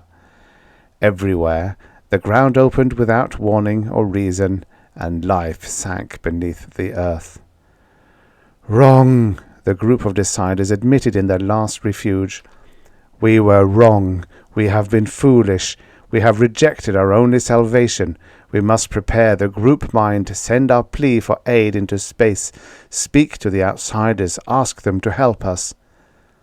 They thought their instructions away from themselves to their kin across Diamor's blasted face. "Prepare! Join! Speak to the outsiders!" And when they had gathered together every last Diamori, with more dying as they joined the chain, with a feel of agony radiating through the group mind, the message weakly rose. Tentatively it probed at the inner surface of Diamor's atmosphere. The power was, perhaps, insufficient to reach the spaceship. 3/5 of the Diamori were lost to the group mind. The group mind struggled, frantically beaming, in hopelessness, trying to get through to the Earthmen who rode above them. The men who rode above them, waiting for a signal from the Diamori. Shreve turned away from the plates, flicking them off. "I can't stand it, Carl. How senseless! Because one race dealt them unfairly, they closed their eyes to help from anyone else." Teller crossed his legs as he sat on the couch. He did not appear to be disturbed by the sight from below. "Luther, you can't go on destroying yourself. You did everything you could. You were as resourceful as any man could have been. Now you'd better get back to the schedule. We're over 4.5 months due at our next landfall." He saw his words were having no effect. "Look, Luther, I've been in this business almost as long as you. I've seen this time and again. When you come up against an adolescent race that doesn't know when it's got something too big to handle, there's nothing you can do but back off and let them handle it themselves. If they don't get smart enough to know when to call the fireman, that's their agony, not yours." "What's the next stop on our itinerary?" he asked at last, almost jauntily, consciously trying to take Shreve's mind off the cinder that spun below the wallower. He rose and stretched as though from a profound sleep. For a moment he stared in wonder. Then he stepped into the shaft and quietly left the control room. He had never thought he'd see the day when Luther Shreve cried like a child. The end. Subscribe for your daily stories of futures past. And don't forget to check out the channel. There's hundreds of stories. Hundreds of stories.